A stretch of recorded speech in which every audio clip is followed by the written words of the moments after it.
समाए मेहंदी की लालियों में, हर डाल हर पत्ते में शमा कर, हर डाल हर पत्ते में शमा कर, गुल रंग बिरंगे खिला रहे हैं। जय हो। रचा है सृष्टि को जिस प्रभु ने, वही सृष्टि चला रहे हैं। रचा है सृष्टि को जिस प्रभु ने, वही सृष्टि चला रहे हैं। जो पेड़ हमने लगाया पहले, जो पेड़ हमने लगाया पहले, उसका फल हम पा रहे हैं। रचा है सृष्टि को जिस प्रभु ने, वही सृष्टि चला रहे हैं। रचा है सृष्टि को जिस प्रभु ने, वही सृष्टि चला रहे हैं। श्री राधे।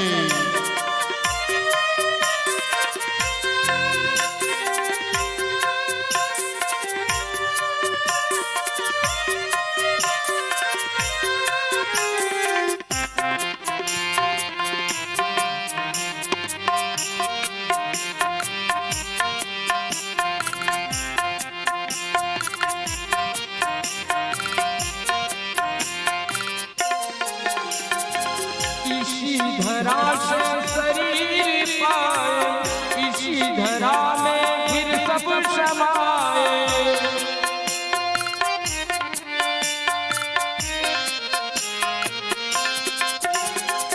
इसी धरा से शरीर पाए, इसी धरा में फिर सब समाए। है सत्य अब यही धरा का, है सत्य अब यही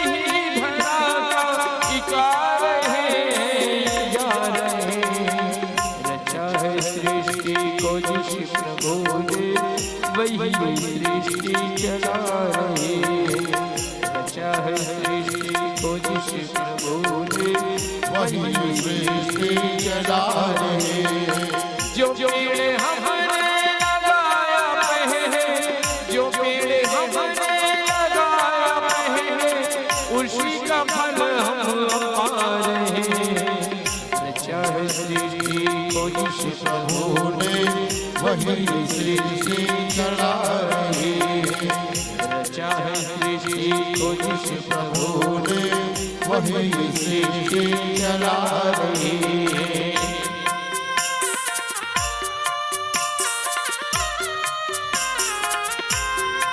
ये हो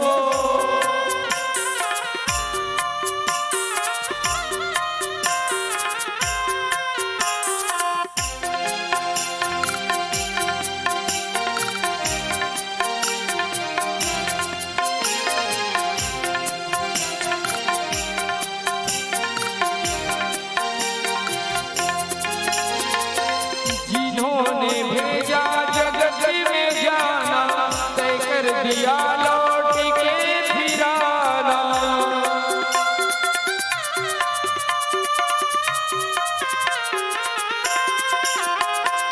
जिन्होंने भेजा जगत में जाना, तय कर दिया लौट के फिराना। जो भेजने वाले हैं यहाँ पे, जो भेजने वाले हैं यहाँ पे, वही फिर वापस बुला रहे हैं। रचा है सृष्टि को जिस प्रभु ने, वही सृष्टि चला रहे हैं। रचा है सृष्टि को जिस प्रभु ने, वही सृष्टि चला रहे हैं। जो पेड़ हमने लगाया पहले, जो पेड़ हमने लगाया पहले, उसी का फल हम पा रहे हैं। रचा है सृष्टि को जिस प्रभु ने, वही सृष्टि चला रहे हैं। रचा है सृष्टि को जिस प्रभु ने, वही सृष्टि चला रहे हैं। वही सृष्टि चला रहे हैं।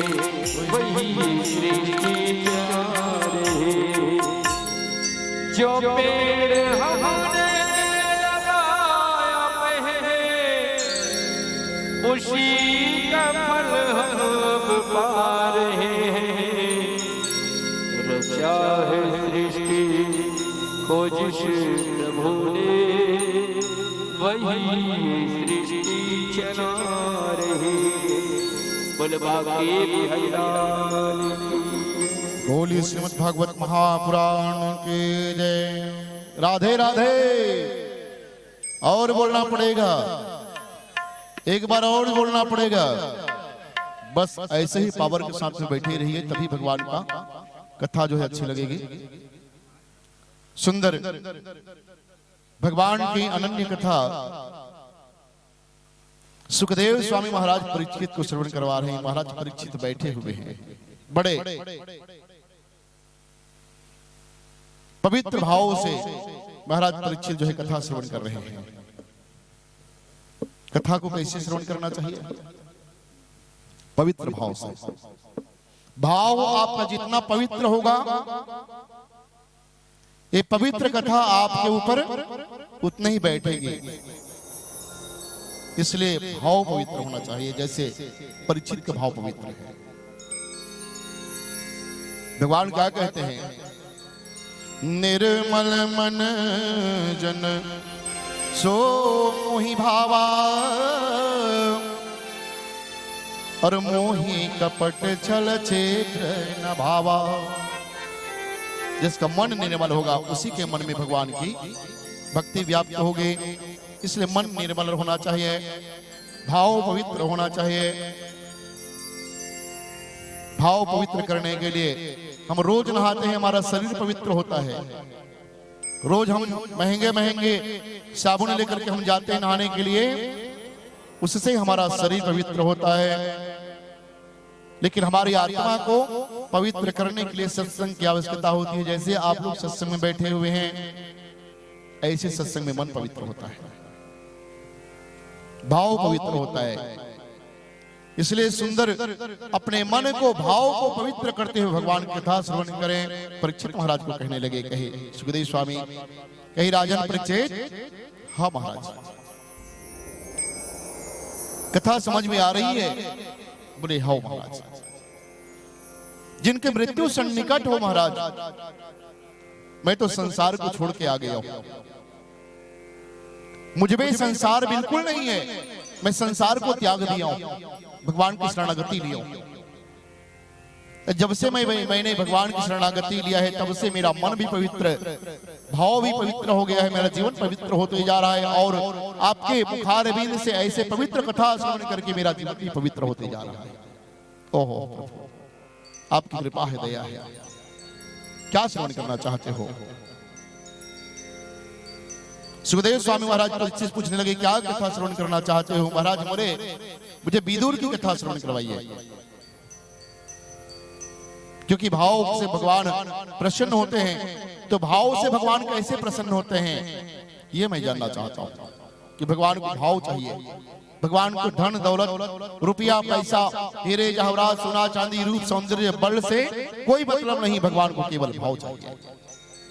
इसलिए विदुर की कथा मुझे श्रवण करवाइए।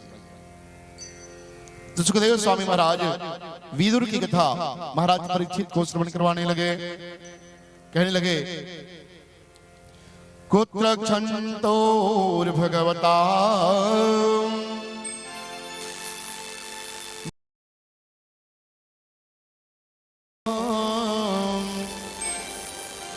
कदा वास संवाद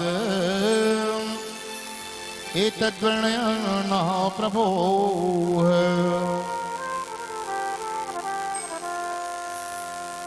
विदुर कौन है? दुर्योधन के घर में मंत्री बना बैठा है विदुर। दुर्योधन का मंत्री है, लेकिन विदुर ऐसे संत है, भगवान के भक्त हैं, लेकिन मजबूरी में क्या करे कि आज कौरव के पक्ष में लगा हुआ है। कौरव के पक्ष में लगा हुआ है, लेकिन आज कौरव पांडवों के लिए जो भी अत्याचार कर रहे हैं, उससे विदुर को बहुत कष्ट हो रहा है। क्या करूं, मेरी संगति ही ऐसी है। बहुत कष्ट होता था। पांडवों के ऊपर कौरव जो लाक्षागृह में जलाने का जो प्रयास किया, उनके पुत्रों को द्रौपदी का चीरहरण हुआ, लेकिन धृतराष्ट्र बैठे रहे, कुछ नहीं कर पाए। किसके कारण? पुत्र मोह के कारण। धृतराष्ट्र के जीवन में मोह है, पुत्र का मोह है। आज पुत्र गर्त में जा रहा है, अपराध कर रहा है। दुर्योधन जैसे पुत्र अपराध कर रहा है, लेकिन धृतराष्ट्र चुपचाप बैठा हुआ है। उससे विदुर को बहुत कष्ट हो रहा है। एक समय की बात है, धृतराष्ट्र विदुर को अकेले जान करके, धृतराष्ट्र अकेले बैठे तो उनका मन हुआ कि विदुर से कम कुछ सलाह लिया जाए, क्योंकि मेरे पुत्र तो गर्त में जा रहे हैं। दुर्योधन जो है पांडवों को इतना कष्ट दे रहे हैं, वो कष्ट की कोई कमी नहीं है, रात दिन बढ़ते जा रहा है कष्ट। अब क्या करना चाहिए? अकेले में धृतराष्ट्र बैठे हुए थे, विदुर को बुलाए।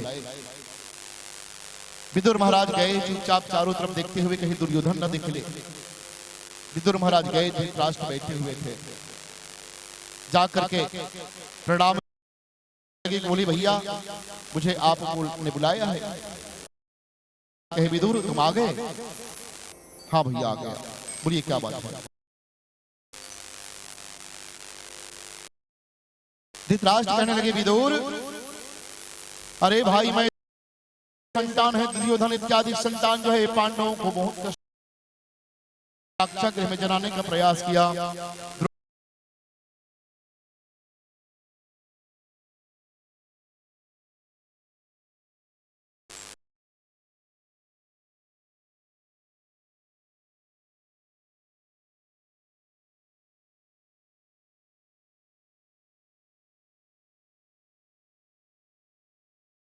बुलाए हैं, मुझे क्या करना चाहिए?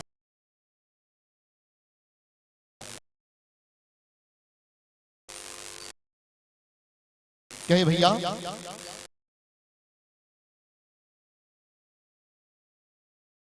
इत्यादि पुत्र जो है पांडवों को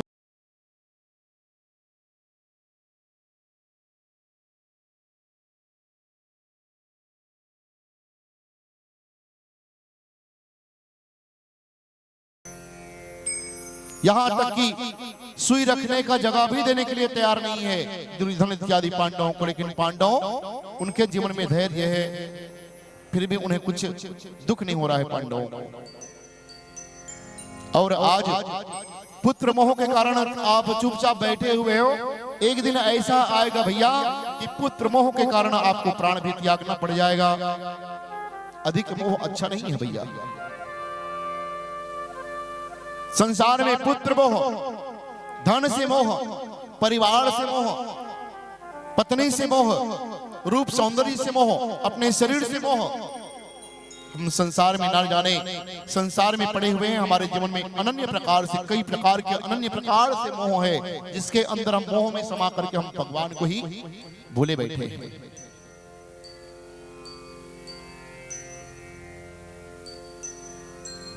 मोह के कारण तो विदुर महाराज कहने लगे, कहे भैया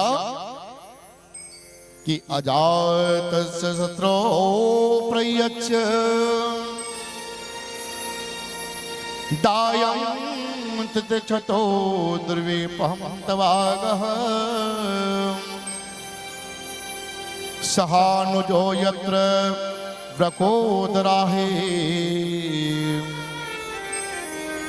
स्वसुरंदरुषाय त्वमलं विभेते। भैया आप ये जानते हुए कि आपके पुत्र जो है पांडवों को ऊपर इतना अत्याचार कर रहे हैं, लेकिन चुपचाप बैठे हुए हो आप। यदि आपकी जगह मैं होता तो मैं ऐसे पुत्र को त्याग देता। एक सिद्धांत बताया विदुर ने। कहे भैया यदि एक पुत्र के कारण पूरा परिवार का मान सम्मान भ्रष्ट हो जा रहे हैं, नाश हो रहा है, तो ऐसे पुत्र को त्याग देना चाहिए। ऐसे पुत्र को त्याग देना चाहिए जिसके कारण पूरा घर का परिवार का मान सम्मान पूरा नष्ट हो रहा है एक सदस्य के कारण, तो एक सदस्य को त्याग देना चाहिए। यदि पूरे गांव में एक घर यदि पूरे गांव को बर्बाद कर रहा है, बदनाम कर रहा है, तो गांव वालों को चाहिए कि वो एक घर को त्याग देना चाहिए। यदि किसी राज्य में एक गांव यदि बदनाम है, उस गांव के कारण पूरा राज्य बदनाम हो रहा है, उस एक गांव को त्याग देना चाहिए भैया। सिद्धांत तो यही कहता है, किसी एक व्यक्ति के कारण सबको कष्ट हो रहा है, ये अशोभनीय है भैया। इसलिए आप दुर्योधन जैसे ऐसे पुत्र को आपको त्याग देना चाहिए। जैसे ही ऐसे बोल रहे थे, पीछे से धीरे चुपके से दुर्योधन आए और दुर्योधन विदुर की बातों को सुन लिया। बोले वृंदावन बिहारी लाल की जय। विदुर की बातों को सुन लिया और विदुर की बातों को सुन करके दुर्योधन जो है क्रोध के कारण लाल बाल हो गए, आंखें लाल हो गए और क्रोध के कारण, अति क्रोध के कारण जो दुर्योधन लाल का प्रहार कर दिया विदुर के ऊपर। जाओ, तुम हमारे घर का ही अन्न खाते हो और हमारी ही बुराई कर रहे हो, तुम्हें शर्म लज्जा नहीं आई? जाओ यहां से, दूर हो जाओ मेरी नजरों से। दुर्योधन जो है धिक्कार दिया। विदुर जो है हाथ जोड़ करके खड़े हो गए दुर्योधन के सामने। कहे दुर्योधन, मेरी बात आपने आधा ही अधूरा ही सुना है, पूरे सुने होते तो आपको ये गलत नहीं लगता। मेरा उद्देश्य ये नहीं था कि मैं आपको कोई भला बुरा कहूं। आपने अधूरी बात सुनी, आधा अधूरी बात सुनी है, इसलिए मुझे क्षमा करो। आपको यदि गलत लग रहा है तो मुझे क्षमा करो। नहीं, कोई क्षमा की बात नहीं है, तुम यहां छोड़ो, दूर हो जाओ मेरे नजरों से। दुर्योधन कहने लगे कि ममपुर बसी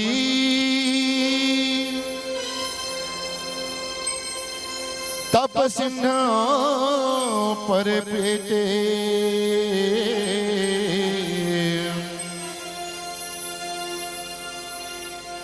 सठ मिलु जाए तिन्हीं कहो नेते। अरे मेरे घर के अन्न खा रहे हो और मेरे ही बुराई कर रहे हो, तुम्हें लज्जा नहीं आई, शर्म नहीं आई? विदुर, तुम दूर हो जाओ मेरे नजरों से। देखिए शास्त्र क्या कहता है कि जहां सुमते तहां संपत्ति नाना, जहां कुमति तहां विपते निधाना। याद रखना, जिसके घर में किसी की मति बिगड़ गई तो वहां संपत्ति से हीन होना पड़ता है, सब प्रकार से हीन होना पड़ता है, इज्जत मान सम्मान सब कुछ समाप्त हो जाता है। और दुर्योधन की कुमति के कारण सबकी मति बिगड़ी हुई है। इसलिए कहते हैं कि मति को अपने कंट्रोल में रखो। मति मतलब मन को कंट्रोल में रखो, मन को कंट्रोल में रखो। मन जो है बड़े चंचल वस्तु है, चंचल चीज है इस शरीर में हमारे।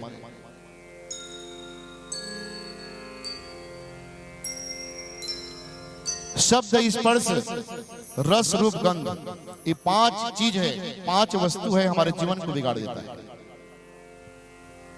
रस, रूप, गंध, शब्द और स्पर्श, ये 5 वस्तु है हमारे जीवन को नरकगामी बना देता है। रस, रूप, गंध की रस को पाने के लिए, किसी स्वाद को पाने के लिए हमें असत्य बोलना पड़ता है, अपने नियत को बिगाड़ना पड़ता है। अर्थात अपने जिह्वा के स्वाद के लिए हमें असत्य बोलना पड़ता है, झूठ बोलना पड़ता है, कोई गलत कार्य करना पड़ता है। अमुक चीज वस्तु मतलब खाना है, मतलब खाना है। हमारे पैकेट में पैसा नहीं है तो कैसे भी करके खाना है, अंत में चोरी करके खाएंगे, लेकिन उस चीज को खाएंगे। जिह्वा के स्वाद के लिए न जाने लोग क्या क्या नहीं कर रहे हैं, जीवों की हिंसा करके खा रहे हैं, लेकिन जिह्वा के स्वाद के लिए अपनी इंद्रिय को अपने बस में नहीं कर पा रहे हैं। मन कहता है, इंद्री तुरंत सूचना देता है मन को कि नहीं भाई, जिह्वा को ये स्वाद चाहिए, चाहे उससे पाप हो या कुछ भी हो। जिह्वा को तो दूसरे जीव जंतुओं की मांस चाहिए, तो मन के पास संदेश भेजता है, तो मन कहता है कि इसको खाओ। रस को पाने के लिए हम पाप करते हैं। रूप, किसी के रूप में, सौंदर्य में इतना लालायित हो जाते हैं, उस रूप को पाने के लिए हम पाप और पुण्य को नहीं देखते। उस रूप को हम स्वीकार करने के लिए, पाने के लिए, चाह के लिए, उस रूप के लिए हम ना जाने कितने प्रकार के हम पाप कर लेते हैं। गंध, किसी की सुगंध पा करके हम कहीं से रास्ते से गुजर रहे हैं, कोई चीज बन रहा है किसी पड़ोसी के घर में, सुगंध मिला, खाने पीने की वस्तु अच्छी है, तो हमारा मन हो गया कि हम उस चीज को खाएंगे, उस चीज को हम खाएंगे। सुगंध मिल गया, वो चीज हमें चाहिए, तो हमें उस समय हमें ये चिंता नहीं होती कि उस चीज को कैसे प्राप्त किया जाए, वो चीज चाहिए ही चाहिए, चाहे हमें पाप क्यों ना करना पड़े। रस, रूप, गंध, शब्द, किसी के शब्द में ऐसी जादू होती है, किसी के शब्द को सुनकर, आवाज को सुनकर के हम ललायित हो जाते हैं, इसकी आवाज कितनी अच्छी है, उसको हम पाने की चाह रख लेते हैं। और स्पर्श सुख, स्पर्श सुख, काम वासना की सुख को पाने के लिए हम पाप और पुण्य की चिंता नहीं करते हैं, हम उस पाप को करे बैठते हैं। अर्थात जीवन को बिगाड़ने की 5 वस्तु है संसार में, रस, रूप, गंध और शब्द और स्पर्श। ये 5 वस्तु से अपने आप को बचा लिया, अपने आप को कंट्रोल कर लिया, अपने मन को, उसी का जीवन धन्य होता है, उसी का जीवन धन्य होता है। इसलिए अपने मन को बस में करो। कहते हैं ना कि वाणी भी ऐसे बोलो कि दूसरों को कष्ट नहीं होना चाहिए। आज दुर्योधन की कठोर वाणी ऐसे गलित कर दिया महाराज विदुर को कि मादार विदुर जो है, दुर्योधन के राजभवन को त्याग करके जंगल में रहना पड़ गया। मुझे वृंदावन बिहारी लाल की जय। ऐसे तो मर जाना भला है मुझे। ऐसे पापी के साथ, कठोर वचन बोलने के साथ, बोलने वालों के साथ, ऐसे परिवार के साथ तो अच्छा है मर जाना भला। और जैसे ही तिरस्कार कर दिया दुर्योधन ने महाराज विदुर को, तो विदुर जो है अपनी पत्नी को लेकर के उनके राजभवन को छोड़ दिया और बीच जंगल में जाकर के कुटिया बनाकर के जीवन यापन करने लगा। उस समय बहुत दुख हुआ। महाराज विदुर विचार करने लगे, कहे कृष्ण होते, कृष्ण को पता होता तो आज मुझे ये जीवन यापन करना, दुख युक्त जीवन यापन करना नहीं पड़ेगा। महाराज विदुर जो है राजभवन, उनके राज्य को, दुर्योधन के राज्य को छोड़ करके बीच जंगल में जाकर के पर्ण कुटिया बनाकर के जीवन यापन करना प्रारंभ कर दिया। ऐसी गरीबी, एक एक दाने के लिए विदुर महाराज तरस रहे हैं, भोजन के लिए। उनको समय पर भोजन भी नहीं मिलता है। विदुरानी जंगलों में जाकर फलों को तोड़ तोड़ करके ला करके जीवन यापन करने लगे। ऐसी गरीबी, किसी प्रकार की कोई सुख नहीं है, वहां दुख ही दुख है। ना रहने के लिए घर है, खाने के लिए भोजन है, पहनने के लिए ना कपड़े हैं। ऐसे दुख को भोगने लगे विदुर और विदुरानी। भगवान तो दयालु है, भगवान को, क्योंकि भगवान तो सब में समाया हुआ है। भगवान को पता चल गया कि विदुर काका को दुर्योधन ने अपने राज्य से तिरस्कार कर दिया है, निकाल दिया है बाहर। तो भगवान ने एक युक्ति बनाई कि मुझे अब कौरवों के नगर में मुझे अब शांति दूत बन करके जानना चाहिए, शांति दूत बन करके जाना चाहिए, पता करना चाहिए कि विदुर का क्या हाल है। और दुर्योधन को भगवान कृष्ण ने खबर भेजवा दिया कि हे दुर्योधन, अरे कब से कौरव और पांडवों के बीच में तुम्हारा प्रतिशोध, बैर बढ़ता जा रहा है। दुर्योधन, मैं कल आ रहा हूं तुम्हारे नगर में। खबर भेजवा दिया भगवान कृष्ण ने दुर्योधन के पास। और दुर्योधन के पास जब खबर भेजवाए, दुर्योधन को लगा कि ये कृष्ण हमारे नगर में आकर के क्या करेगा, वही समझाने के लिए आ रहा होगा कि कम से कम पांडवों को हिस्सा दे दो दुर्योधन। तो मैं ऐसे देने वाला थोड़ी हूं, चाहे कृष्ण आए कुछ भी आए, मैं देने वाला नहीं हूं। ऐसे भगवान कृष्ण के आना की खबर सुनकर दुर्योधन को क्रोध आ गया, लेकिन बनावटी प्रेम कृष्ण जय आने तो दो पहले, क्या किस लिए आ रहा है, किस काम से आ रहा है। और दुर्योधन जो है अपने नगर को दुल्हन की तरह सजा दिया कृष्ण के स्वागत में। बनावटी प्रेम, दिखावा प्रेम, कहे कृष्ण आएगा तो कम से कम हमारी नगर को ऐसे दुल्हन की तरह जो सजा दिए, इसको देख करके कृष्ण को भी सोचने के लिए मजबूर हो जाना पड़े। ऐसे सजा दिया नगर को।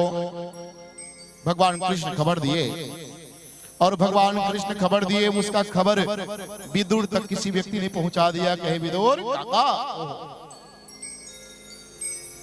अरे कल प्रातः काल दुर्योधन की नगरी में कृष्ण भगवान जो है शांति दूत उत्पन्न करके आने वाले हैं।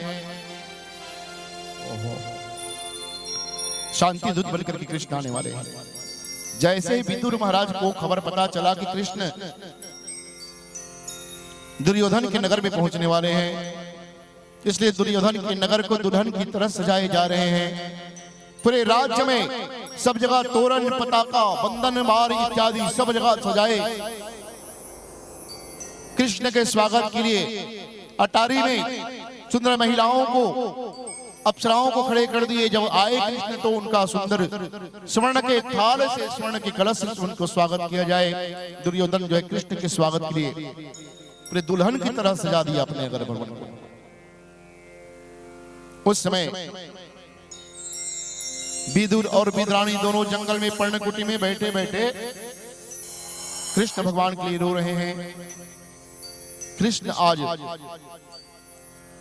दुर्योधन की नगरी में पहुंच रहे हैं, और धन्य हम कितने अभागा कि आज हम कृष्ण का दर्शन नहीं कर पा रहे हैं। हम पर्णकुटी में जंगल में जीवन यापन कर रहे हैं, कृष्ण भगवान वहां आ रहे हैं। ओहो, विदुर और विदुरानी दोनों रोने लगे पर्णकुटी में बैठकर। विदुर कहने लगे, कहे विदुरानी, उससे अच्छा एक काम करते हैं,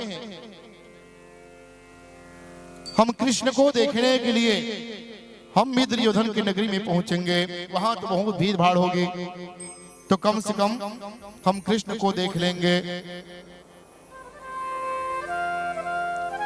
विदुर और विदुरानी दोनों विचार करने लगे, हम कृष्ण को देख लेंगे कि, लेकिन क्या कृष्ण हमें देख पाएंगे इतने भीड़ भाड़ में? विदुरानी कहने लगी, कहे महाराज, हम कृष्ण को देखने के लिए जाएंगे। जब इस नगर में पहली बार कृष्ण आ रहे हैं शांति दूत बनकर, तो हमारी जरूर खोज खबर लेंगे, देखेंगे जरूर हमें। अरे पगड़ी, हम कृष्ण को भले ही दर्शन नहीं कर पाएंगे, लेकिन कृष्ण को तो सबको देखने वाले हैं, उनका ध्यान सबके ऊपर रहता है, तो हमें कृष्ण देख लेंगे वो ही काफी है। कृष्ण का नजर हमारे ऊपर एक बार पड़ जाएगा, वो भी हमारे लिए काफी है। ऐसे सोच करके विदुर और विदुरानी, उनके अंग में एक ही कपड़े हैं, कपड़े इत्यादि धुला दिए और धो करके स्नान ध्यान किए, और कृष्ण पहुंचने वाले हैं नगर में। नगर को सजाया गया बाजे गाजे के साथ में। बहुत दुर्योधन है कृष्ण के स्वागत के लिए, और भगवान कृष्ण रथ में आरूढ़ होकर के दुर्योधन की नगरी में पहुंचने लगे। गड़गड़ गड़गड़ गड़गड़ गड़गड़ रथ में आरूढ़ होकर के कृष्ण भगवान दुर्योधन नगरी में पहुंच गए। सबके सब राज्य के पूरे जनता जनदादन सब भीड़ लगाए हुए कृष्ण के दर्शन के लिए खड़े हुए हैं, कृष्ण के दर्शन के लिए खड़े हुए हैं। ओहो, सब कृष्ण के दर्शन के लिए, बहुत लाखों की संख्या में। कई लोग तो ये जानने के लिए कि कृष्ण दुर्योधन की नगरी में आकर के किस काम से आ रहा है, क्यों आ रहा है, हम जानना चाहेंगे। वही जानने के लिए आ रहे थे, कोई कृष्ण के दर्शन करने के लिए आ रहे थे। किसी किसी की इच्छा थी ये कृष्ण आ रहा है तो हो ना हो, कौरव और पांडवों के बीच में संधि करवाने के लिए आ रहे हैं, वो समझौता कराने के लिए। सबके सब अनन्य इच्छा लेकर के भगवान कृष्ण को देखने के लिए आए। जब आने लगे तो उस समय विदुर और विदुरानी अपने आप को छुपते छुपाते कृष्ण को दर्शन करने के लिए भीड़ में समाये हुए हैं, भीड़ में समाये हुए हैं। विदुर को लगा कि भगवान कृष्ण रथ में आरूढ़ होकर के आ रहे हैं, लेकिन भगवान कृष्ण का नजर दुर्योधन की तरफ नहीं है, रास्ते की तरफ नहीं है, वो चारों तरफ नजर घुमा रहे हैं कृष्ण भगवान, ये देखने के लिए कि विदुर काका कैसे नहीं दिख रहे हैं। विदुर काका है कहां? ओहो, चारों तरफ नजर घुमा के देख रहे हैं।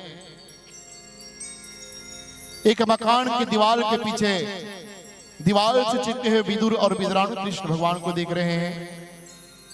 कृष्ण भगवान नजर पड़ गया विदुर विदुरानी के ऊपर। एक दीवार के पीछे में टिक करके विदुर और विदुरानी दोनों खड़े हुए हैं। विदुर की गाढ़त देख करके, उनके रूप को देख करके, स्वरूप को देख करके कृष्ण भगवान तो समझ गए, क्योंकि कृष्ण भगवान तो सर्वंतर्यामी है। जरूर जान गए कि विदुर काका के ऊपर कोई न कोई संकट है, कोई न कोई संकट है। भगवान कृष्ण का मन नहीं लगा और सीधा रथ में आरूढ़ होकर के सीधा दुर्योधन के घर चले गए। दुर्योधन से जाकर के यही कहा, कहे दुर्योधन, मैं शांति दूत बन करके आया हूं तुम्हारी नगरी में आज, सिर्फ यही कहने के लिए कि पांडवों का जो अधिकार है उतना अपने भाइयों को अधिकार कम से कम दे दो। सांप भी मर जाएगा और लाठी भी नहीं टूटेगी। दुर्योधन, अरे पांडवों का वो भी भाई है तुम्हारे, और भाई का जितना अधिकार होता है दुर्योधन, अपने भाइयों को उसका अधिकार दे दो कम से कम। दुर्योधन ने कहा, कृष्ण तुम क्या सोचते हो कि तुम्हारी बातों को मैं मान जाऊंगा? तुम्हारे कहने से मैं उनका अधिकार प्रदान कर दूंगा? ऐसा संभव नहीं है। तुम तो कहते हो कृष्ण उसका अधिकार दे दो, लेकिन मैं कहता हूं उसके अधिकार के नाम से एक सुई रखने तक कभी जगह उसको नहीं दूंगा। सीधा दुर्योधन जो है कृष्ण को समझा दिया, सुना दिया, सुई रखने तक का जगह नहीं दूंगा, उसके अधिकार तो बात छोड़ो। भगवान कृष्ण दुर्योधन से हाथ जोड़कर कहने लगे, दुर्योधन ठीक है, मैं जा रहा हूं, मैं जा रहा हूं। तो कृष्ण भगवान के स्वागत के लिए दुर्योधन जो है 56 प्रकार के व्यंजन बना करके तैयार रखे थे कि कृष्ण को मैं ऐसे भोग खिलाऊंगा, ऐसे भोग खिलाऊंगा कि कृष्ण को ऐसा भोग संसार में किसी ने नहीं खिलाया होगा। बनावटी प्रेम, भाई बनावटी प्रेम हम यदि हम संसार से करें, बनावटी प्रेम से हम संसार को प्रसन्न कर सकते हैं, लेकिन बनावटी प्रेम से हम भगवान को प्रसन्न नहीं कर सकते। बनावटी प्रेम आज दुर्योधन ने भगवान कृष्ण के लिए रखा है, यह दिखाने के लिए कि मैं कृष्ण तुमसे मैं इतना प्रेम करता हूं कि 56 प्रकार के व्यंजन भी मैं तैयार किया। ओहो, भगवान जान गए दुर्योधन तुम बाहर से कुछ और दिख रहे हो दुर्योधन, लेकिन तुम्हारा अंदर कुछ और है। भगवान जब निकलने लगे, दुर्योधन जो है हाथ जोड़ करके कृष्ण भगवान के सामने खड़े हो गए कि प्रभु कृष्ण, मेरे भोजन का क्या हुआ? मेरे भोजन का क्या हुआ? 56 प्रकार के व्यंजन, मेवा मिष्ठान और मैंने भोजन तैयार किया है आपके लिए, तो भोजन करके जाओ। दुर्योधन जो है कृष्ण को रोक लिया दरवाजे में, कहे कम से कम कृष्ण इतने दिनों के बाद में मेरे राजभवन में पधारे हो, तो कम से कम भोजन तो करते जाओ, भोजन कर लो। भगवान कृष्ण ने कहा, दुर्योधन मैं भोजन नहीं कर सकता। क्यों? क्योंकि भोजन करने की दो परिस्थिति होती है, दो परिस्थिति होती है। कौन कौन से दो परिस्थिति? किस परिस्थिति में हमें भोजन करना पड़ता है? हम किसी के घर गए हैं, भोजन करने के लिए निवेदन किया जा रहा है, तो दो परिस्थिति होती है उसके घर में जाने के बाद। हम किसी के घर में अतिथि बनकर के चले गए, कोई हमें भोजन देने वाला है, तो दो परिस्थिति वहां पर निर्मित होती है। कौन कौन सी परिस्थिति?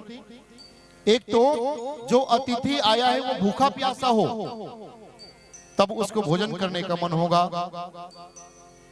भाई किसी का पेट खाली होगा तब वो भोजन करना चाहेगा, और पेट पहले से ही भरा होगा तो भोजन नहीं करेगा।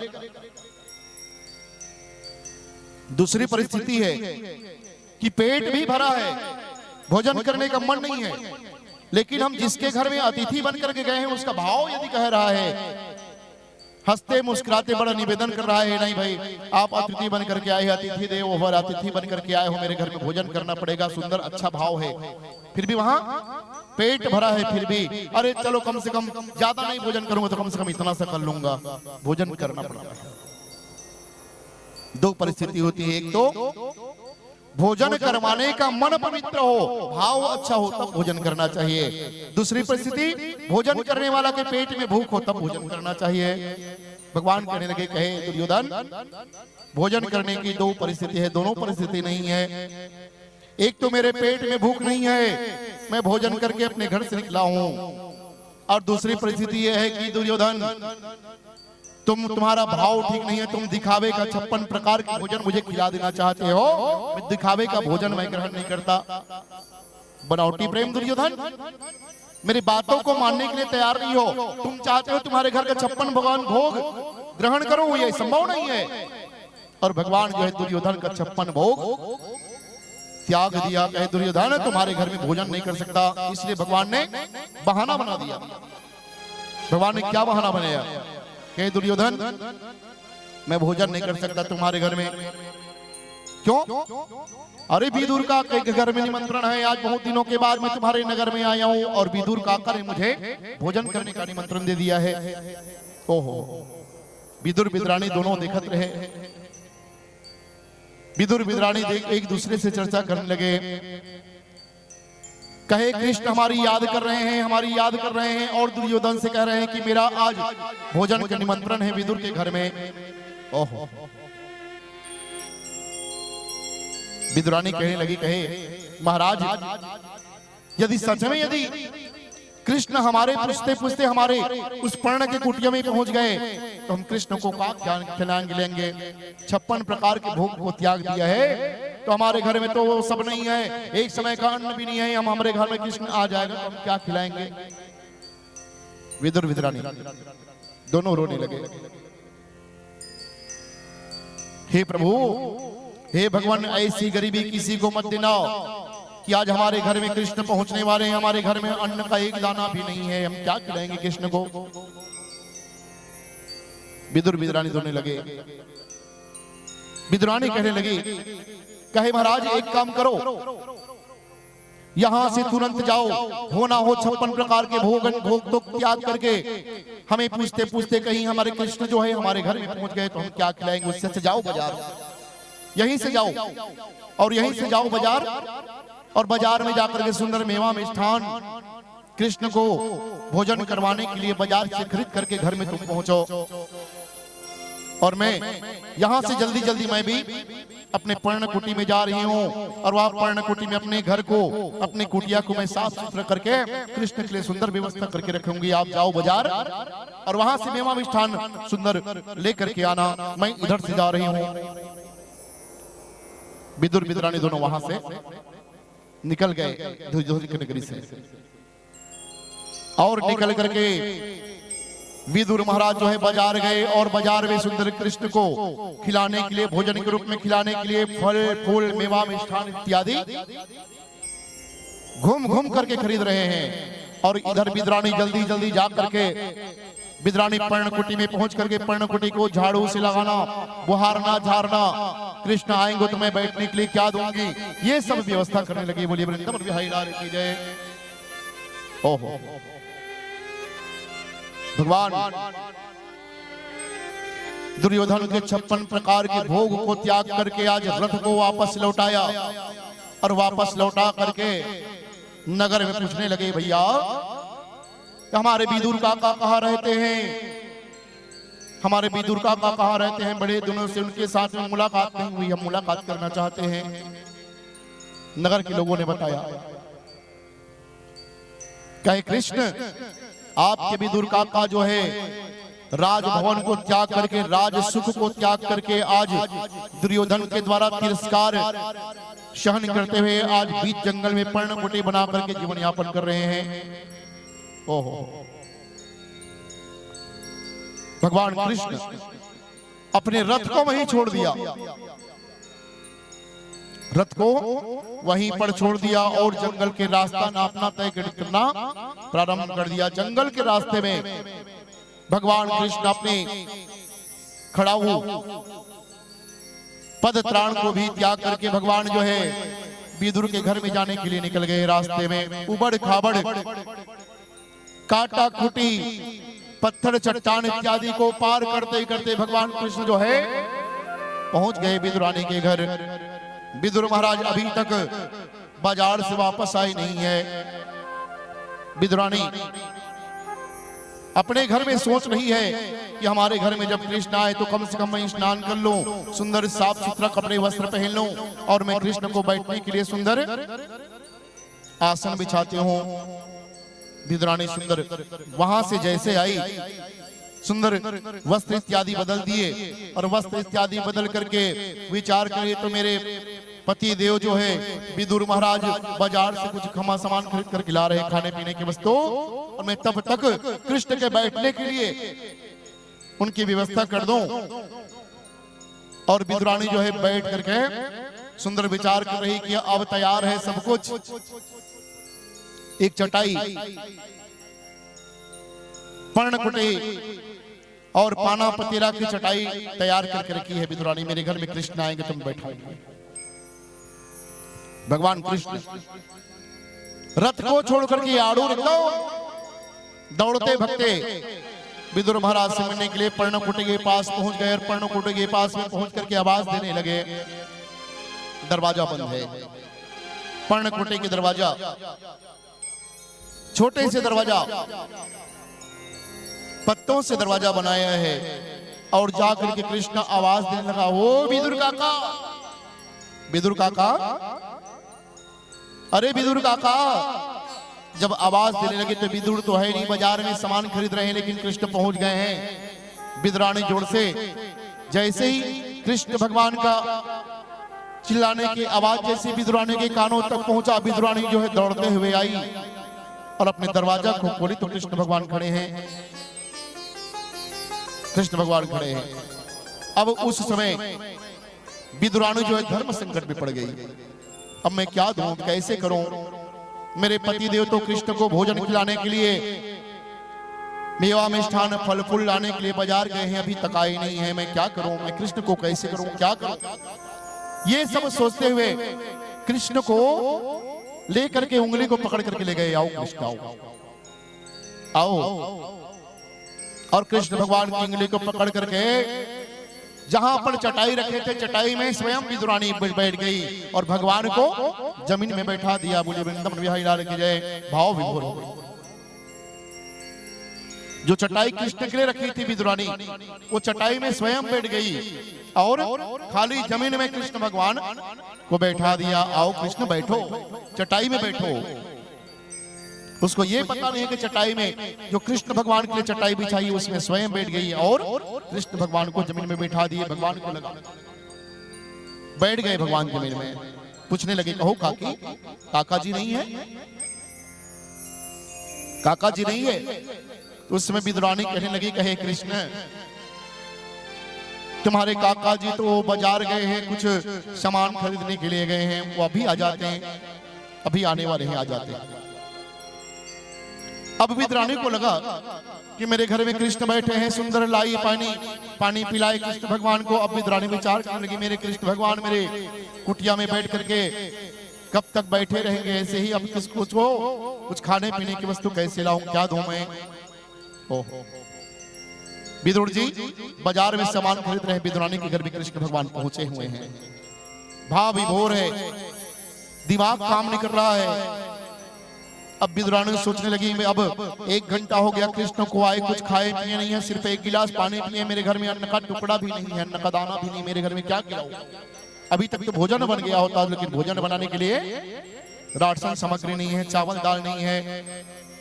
तो विदुरानी विचार की कि अपने कुटिया के पीछे में केले का फल लगा हुआ था, केले का खाम, पके पके केले का फल जो है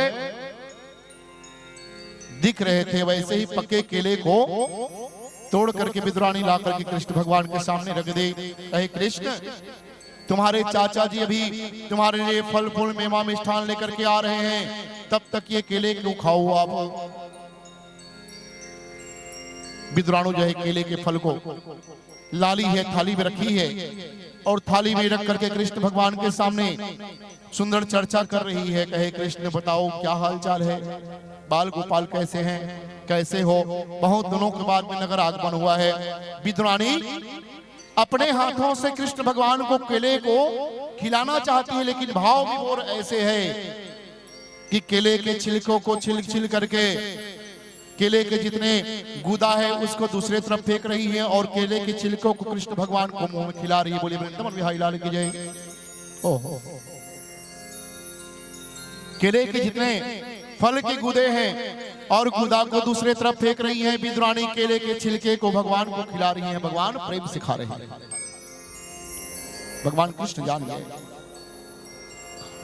ओहो काके, अरे आज तक मैंने ये स्वाद नहीं पाया, वो स्वाद आपके केले में है काकी। ओहो, केले के फल में इतना अच्छा स्वाद है काकी, ऐसा फल मुझे जीवन में किसी ने नहीं खिलाया। ओहो, बड़े चाव के साथ में कृष्ण भगवान केले के छिलके को खाते गए। विद्राणी केले को फेंकते जाए और केले के छिलके को कृष्ण भगवान को खिलाते गए। कृष्ण भगवान जो है कहने लगे, कहे काकी और दो चार हो तो और खिलाओ, मेरा पेट भरा नहीं है अभी।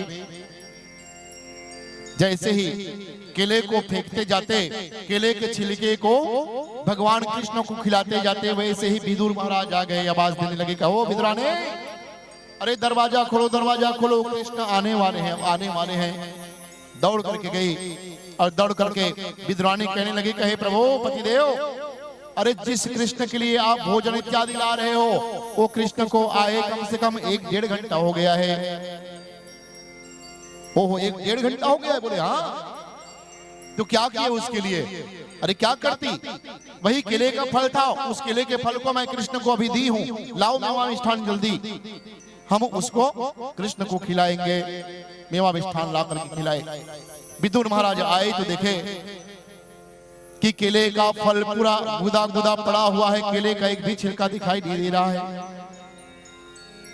विदुर समझ गए। विदुर अपने मन में विचार करने लगे, हो विद्राणी, क्या हो गए पतिदेव, अरे आओ जल्दी इधर आओ।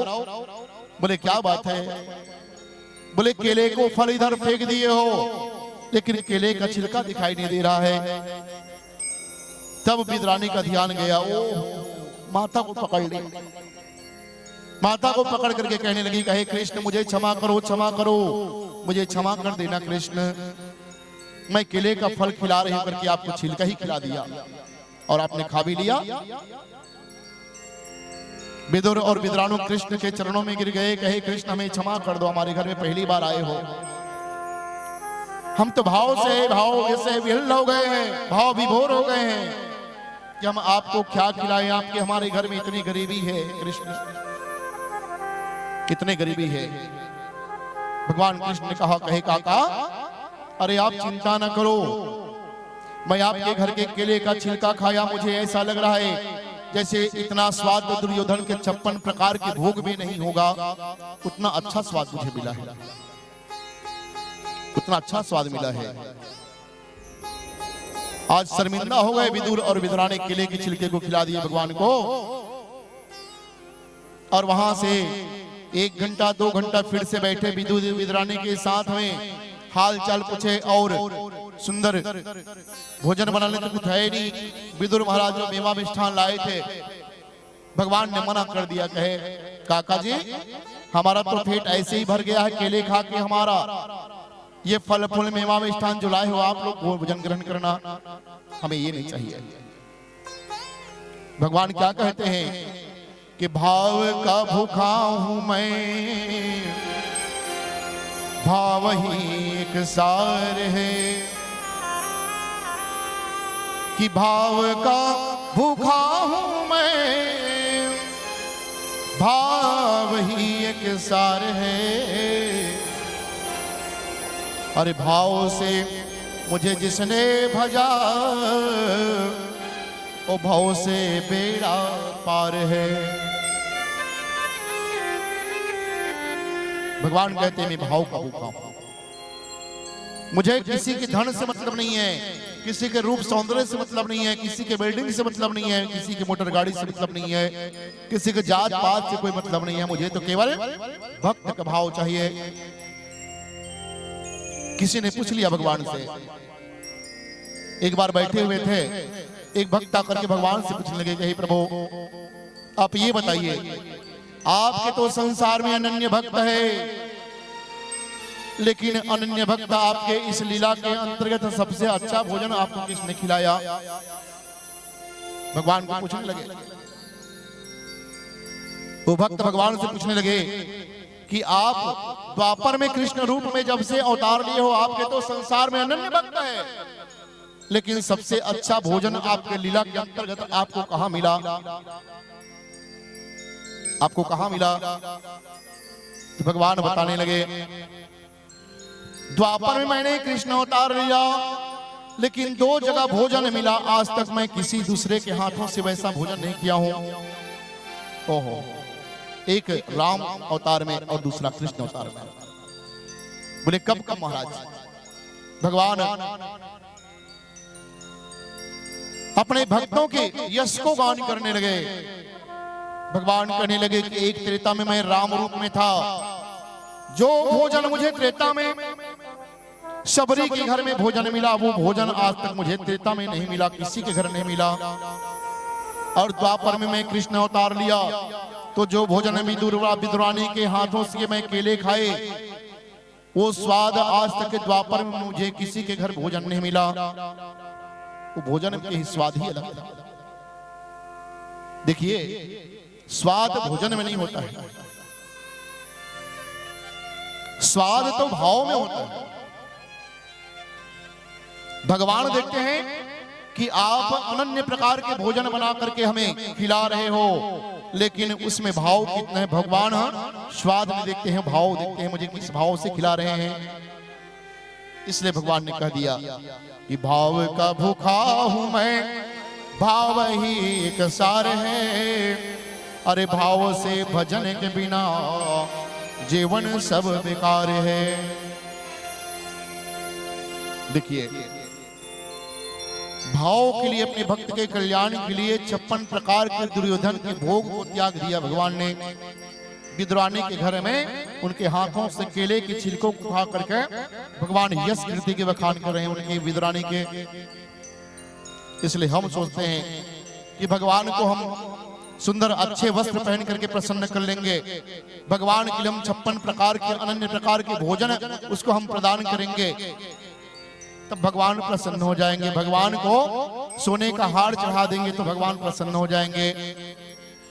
लेकिन भगवान कहते हैं नहीं, भाव का भूखा हूं, मुझे संसारिक धन दौलत से कोई मतलब नहीं है। बताइए, यदि भगवान को उच्च जाति पसंद होता तो सबरी के घर में भगवान जो है स्वयं नहीं जाते। केवट के नाव में चढ़ने के लिए भगवान स्वयं केवट के पास में नहीं जाते। यदि जाति पाति देखते तो केवट क्या उच्च जाति में था? सबरी क्या उच्च जाति की थी? लेकिन फिर भी भगवान उसके पास जाकर के उनकी भक्ति को पूरा किया। भगवान यदि पढ़े लिखे को मिलते तो सबरी एक अक्षर नहीं पढ़े थे, अनपढ़ को भगवान मिल गए। भगवान यदि सुंदरता को मिलते तो सबरी तो सुंदर भी नहीं थे, केवट सुंदर नहीं था, विदुरानी सुंदर नहीं थे। भगवान यदि आपके समांगा आभूषण को देखते, अच्छे वस्त्र गहने इत्यादि, तो विदुरानी के अंग में एक आभूषण नहीं था, फिर भी भगवान उसके घर में जाकर के उनके घर से केले खा करके निकल गए। इसलिए भगवान को संसार की वस्तुओं से कोई मतलब नहीं है। संसारिक वस्तुओं से भगवान को हम प्रसन्न बिल्कुल नहीं कर सकते हैं। इसलिए भगवान को भाव चाहिए, भगवान को भाव अर्पण करते जाइए। पूजन कर रहे हो आरती कर रहे हो, तो ये मत देखो कि हम आरती में हम सोने की थाल लगाए हैं कि पीतल की थाल है, तांबे की थाल है। सिर्फ आरती होना चाहिए थाल में, चाहे वो थाली कैसा भी हो। भगवान को भोजन खिला रहे हो तो ऐसा नहीं कि भगवान को आप अपने घर में चावल दाल खा रहे हो, भगवान को मेवा मिष्ठान काजू किशमिश खिला रहे हो, ये नहीं होना चाहिए। बोले वृंदावन बिहारी लाल की जय। जो आप खा रहे हो उसी को भगवान को भोग लगाओ। जो आप खा रहे हो, आपके घर में धन की कमी नहीं है तो कम से कम 2 समय की भोजन आप चावल दाल रोटी जो भी खाते हो, आप खा रहे हो, उसी को भगवान को भोग लगा दो। उसी से भगवान प्रसन्न हो जाते हैं। भगवान को दिखावा बिल्कुल पसंद नहीं है, केवल भाव चाहिए। तो भगवान की कथा श्रवण कर रहे हो और आपके अंतर आत्मा तक भगवान की कथा यदि पहुंच रहा है तो आपका भाव कथा श्रवण करके निर्मल हो जाना चाहिए। बोलिए वृंदावन बिहारी लाल की जय। भाव बदल जाना चाहिए। अब भाव बदला है कि नहीं बदला है आप लोगों के ऊपर है, आप लोग जानते हो।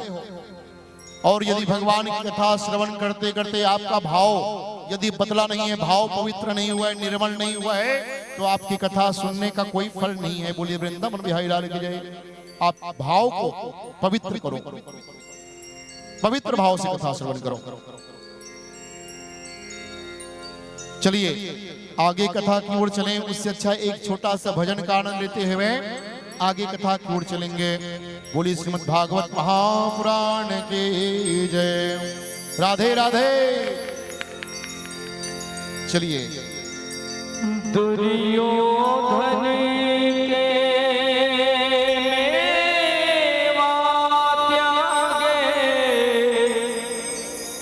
शांति विदुर घर खाई,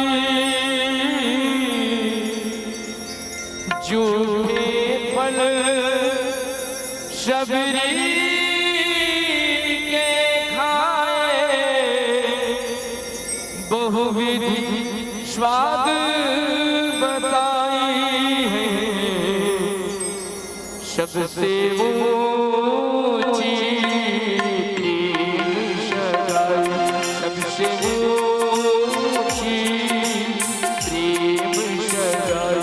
सबसे ऊंची प्रेम शराय। दुर्योधन के त्यागे शांति विदुर घर खाई, झूठे फल सबरी के खाए, बहुविधि स्वाद बताई है, सबसे ऊंची प्रेम शराय। सबसे ऊंची प्रेम शराय। श्री राधे जय हो।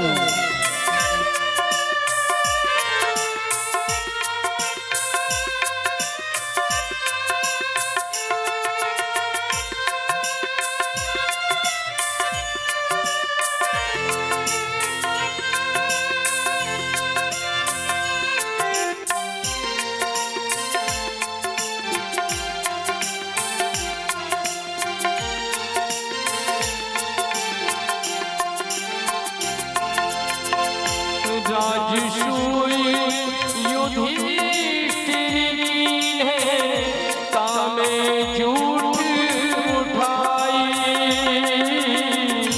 प्रेम के वश पारथ रथ क्यों भूल गए ठकुराई, सबसे ऊंची प्रेम शराय।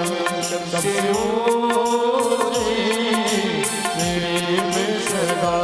सबसे ऊंची प्रेम शराय।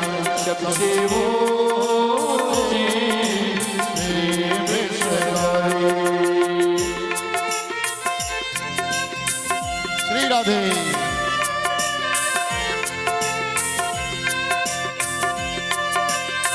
जय हो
सबसे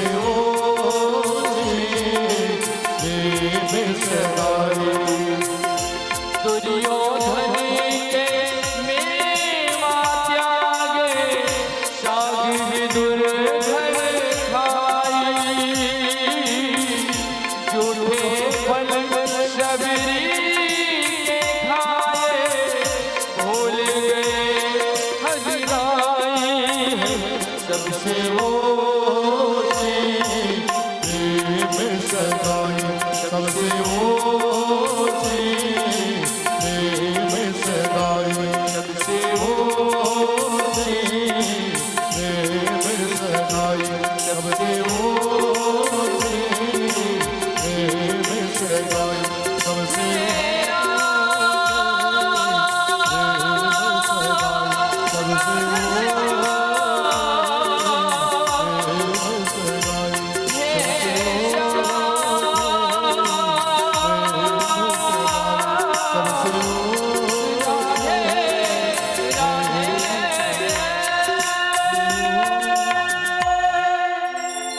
सबसे ऊंची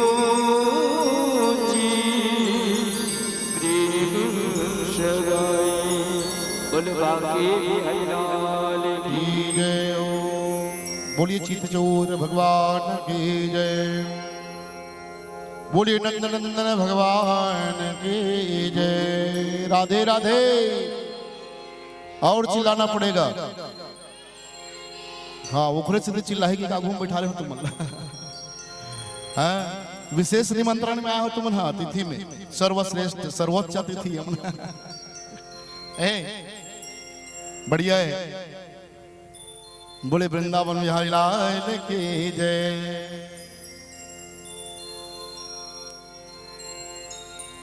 सुखदेव स्वामी महाराज परीक्षित से पूछने लगे कि हो परीक्षित हो महाराज ओहो इतना आनंद आ रहा है इतना आनंद आ रहा है मुखार बिन से भगवान के अनंत चरित्रों को सुन करके मुझे अपना मृत्यु को मैं भूलते जा रहा हूं।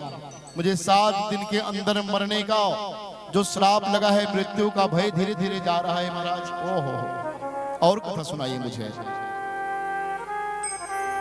वही तो श्रोता श्रेष्ठ है जो एक कथा सुन करके दूसरे कथा के लिए वो लालायित है कि महाराज अब और कथा कौन सा कहेगा। और एक श्रोता ऐसा है अरे महाराज का कथा किथेगा हंसी मजाक किस तरह बने है नहीं तो हंसी मजाक वाले महाराज में बड़ा ले दे के तुम्हारे मन ला एकाग्र करके आज भगवान की कथा की ओर जोड़ के रखे हो और हंसी मजाक को मुझे तो आप मन के जो श्रोता मन के मन है ना फिर भटक गई तो फिर उसके प्रयास करने लगी कथा के साथ में जोड़े के लिए। इसलिए हंसी मजाक तो संपूर्ण संसार में पड़ा हुआ है। हम हंसी मजाक कहीं भी कर सकते हैं लेकिन सत्संग नहीं कर सकते। इसलिए सत्संग का स्थल है मर्यादित स्थल है मर्यादा से हम बंधे हुए हैं। इसलिए अब यहाँ हंसी मजाक बिल्कुल नहीं होता यहाँ तो सत्संग की बात होती है। 100 में चाहे 5 श्रोता रहे लेकिन अच्छे श्रोता अच्छे श्रवण करने वाले कथा सुनने वाले श्रोता चाहिए। हंसी मजाक वाले 95 श्रोता नहीं चाहिए 5 ही काफी है। इसलिए भले ही कम रहे लेकिन सब श्रोता रहे भगवान की श्रवण कथा श्रवण करने वाले को। क्योंकि हमारा जीवन तो हंसी मजाक में निकलता जा रहा है। सांसारिक वातावरण में हम भगवान को भूल बैठे हैं तो हमारा जीवन ही मजाक बना हुआ है। तो हमें सत्संग में मजाक ढूंढेंगे तो ये अशोभनीय है। इसलिए मर्यादित मंच है इसलिए मर्यादा में रह करके हम भगवान की ही कथा आपको परोसने का प्रयास कर रहे हैं। सुखदेव स्वामी महाराज कहने लगे कहीं परीक्षित हो महाराज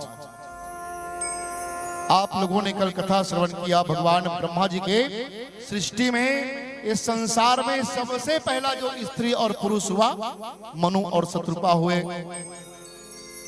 नर नारी के रूप में नर के रूप में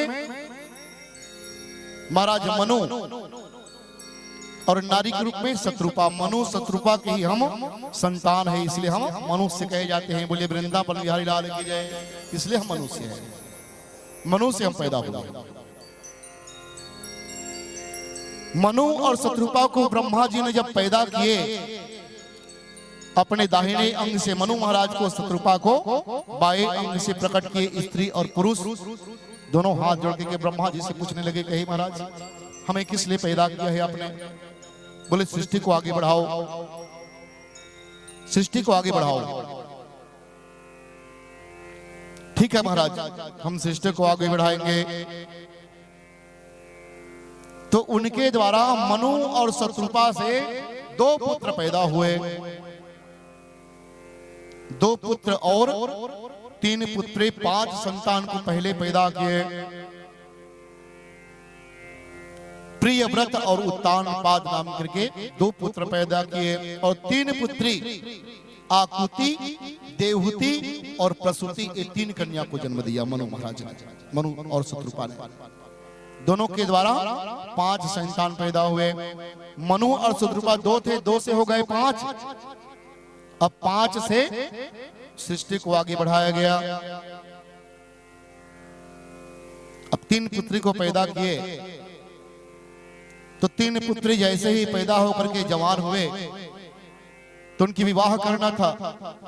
आकुति, देवहूति और प्रसूति, 3 पुत्रियों का विवाह सुंदर मनु महाराज ने किया। आकुति महाराज, आकुति का रुचि प्रजापति के साथ उनका विवाह किया। भाई गृहस्थ बसाओ, सृष्टि को आगे बढ़ाना है, क्योंकि हमारा काम सृष्टि को आगे बढ़ाना है, जाओ बेटी, विदा कर दिया रुचि प्रजापति के साथ।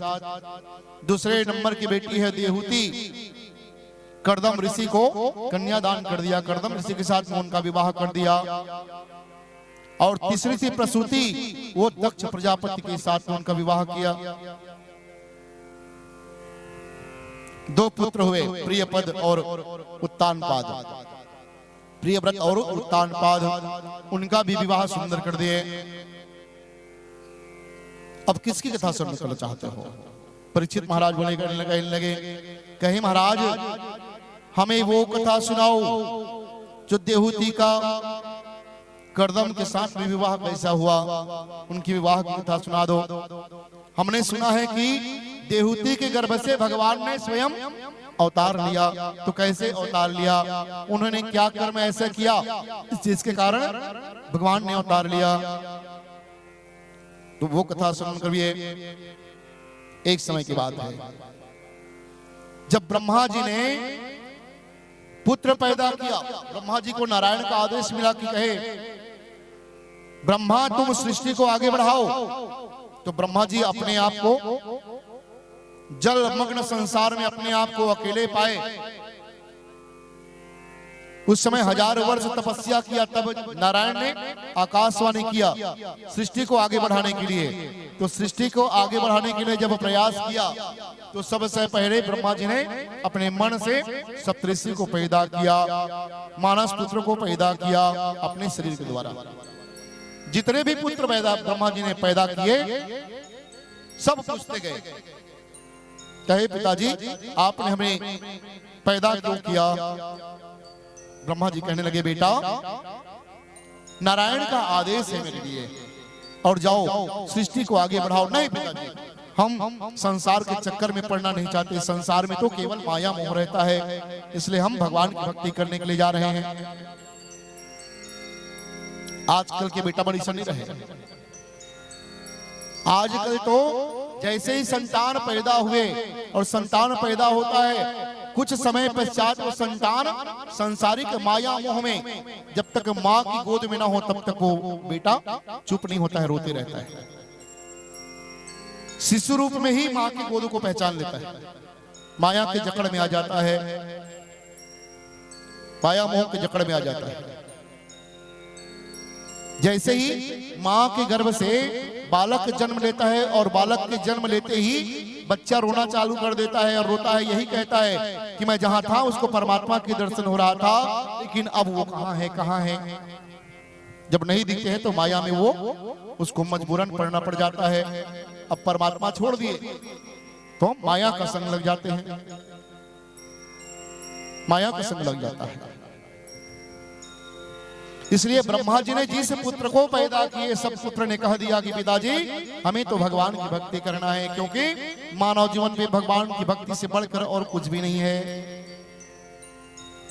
हम यहाँ पर जन्म लिए हैं तो भगवान के भक्ति के अलावा संसार में हमारे लिए सत्य कुछ भी नहीं है। कि उमा कहूं मैं अनुभव अपना, हरि सच हरि भगत जगत सब सपना। संसार सब सुख होता है। आप जीवन में जब से जन्म लिए हो तब से माया मोह में पड़ करके रात दिन कमा रहे हो, परिश्रम कर रहे हो, घर मोटर गाड़ी जमीन जायदाद इकट्ठा कर रहे हो।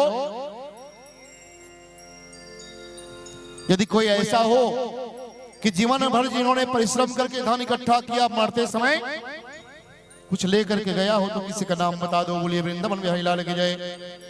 सबको यही छोड़ करके जाना है। साधन धाम मोक्ष कर द्वारा, ये हमारा शरीर मिला है परमात्मा को प्राप्त करने का साधन मात्र है। इस शरीर के द्वारा हम जो भी धन कमाएंगे, रुपया पैसा जो भी ये संसार में कमाएंगे, सब संसार में ही छोड़ करके जाना है। जैसे आए हैं वैसे जाना पड़ेगा। इसलिए धन दौलत के पीछे मत पड़ो। पढ़ना है तो उस परमात्मा के पीछे पढ़ो, जिस उद्देश्य को लेकर के हम परमात्मा ने हमें इस संसार में भेजा है, उस काम को करो। और आज तो हम कलयुग में संसार में माया मोह के संसार में जी रहे हैं, तो माया मोह के संसार को ही हम अपना समझते हैं और परमात्मा तो को हम अलग समझते हैं। हम परमात्मा की भक्ति करेंगे करेंगे कर करके परमात्मा की भक्ति हम जीवन भर में नहीं कर पाए, जीवन भर में नहीं कर पाए, और संसार में हम लिपट करके हम सांसारिक वातावरण में मर जाते हैं। मरते समय भी हमारा मन पवित्र नहीं होता है। मरते समय भी हम अपने कुटुंब परिवार बाल गोपाल धन दौलत रुपया पैसा घर बार का हम चिंतन करते करते मर जाते हैं, और अंत में उसी सपना को पूरा करने के लिए संसार में पुनः फिर जन्म लेना पड़ता है। बोलिए वृंदावन बिहारी लाल की जय। हम जन्म और मरण के बंधन में पड़े हुए हैं, हम मुक्त नहीं हो पा रहे हैं। इसलिए मुक्त होना चाहते हो, 84 लाख योनियों में सर्वश्रेष्ठ योनि मानव जोनि अभी मिला है, तो मानव जोनि में अपने लिए कुछ साधन बना लो। और दोबारा यदि सोचोगे दोबारा और बन जाएगा तो दोबारा और मिलने वाला नहीं है। मानव तन मिला है, सुंदर भगवान ने हमारे लिए सारी प्रकार की व्यवस्था बना करके हमारे संसार में भेजा है।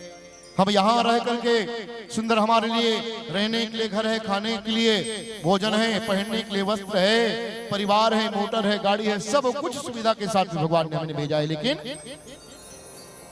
सारे साधनों को पा करके भी हमने भगवान की भक्ति से विमुख होकर के जी रहे हैं। अज्ञान के कारण हम सोचते हैं कि संसार से हमें सुख मिलेगा, परमात्मा से सुख नहीं मिल सकता। जो परमात्मा के चरण में जो पहुंच गए हैं, शरणागति हो गए हैं, बड़े बड़े साधु संत ऋषि महात्मा घर परिवार को छोड़ करके गए हैं, उससे ज्यादा सुखी संसार में और कोई नहीं है।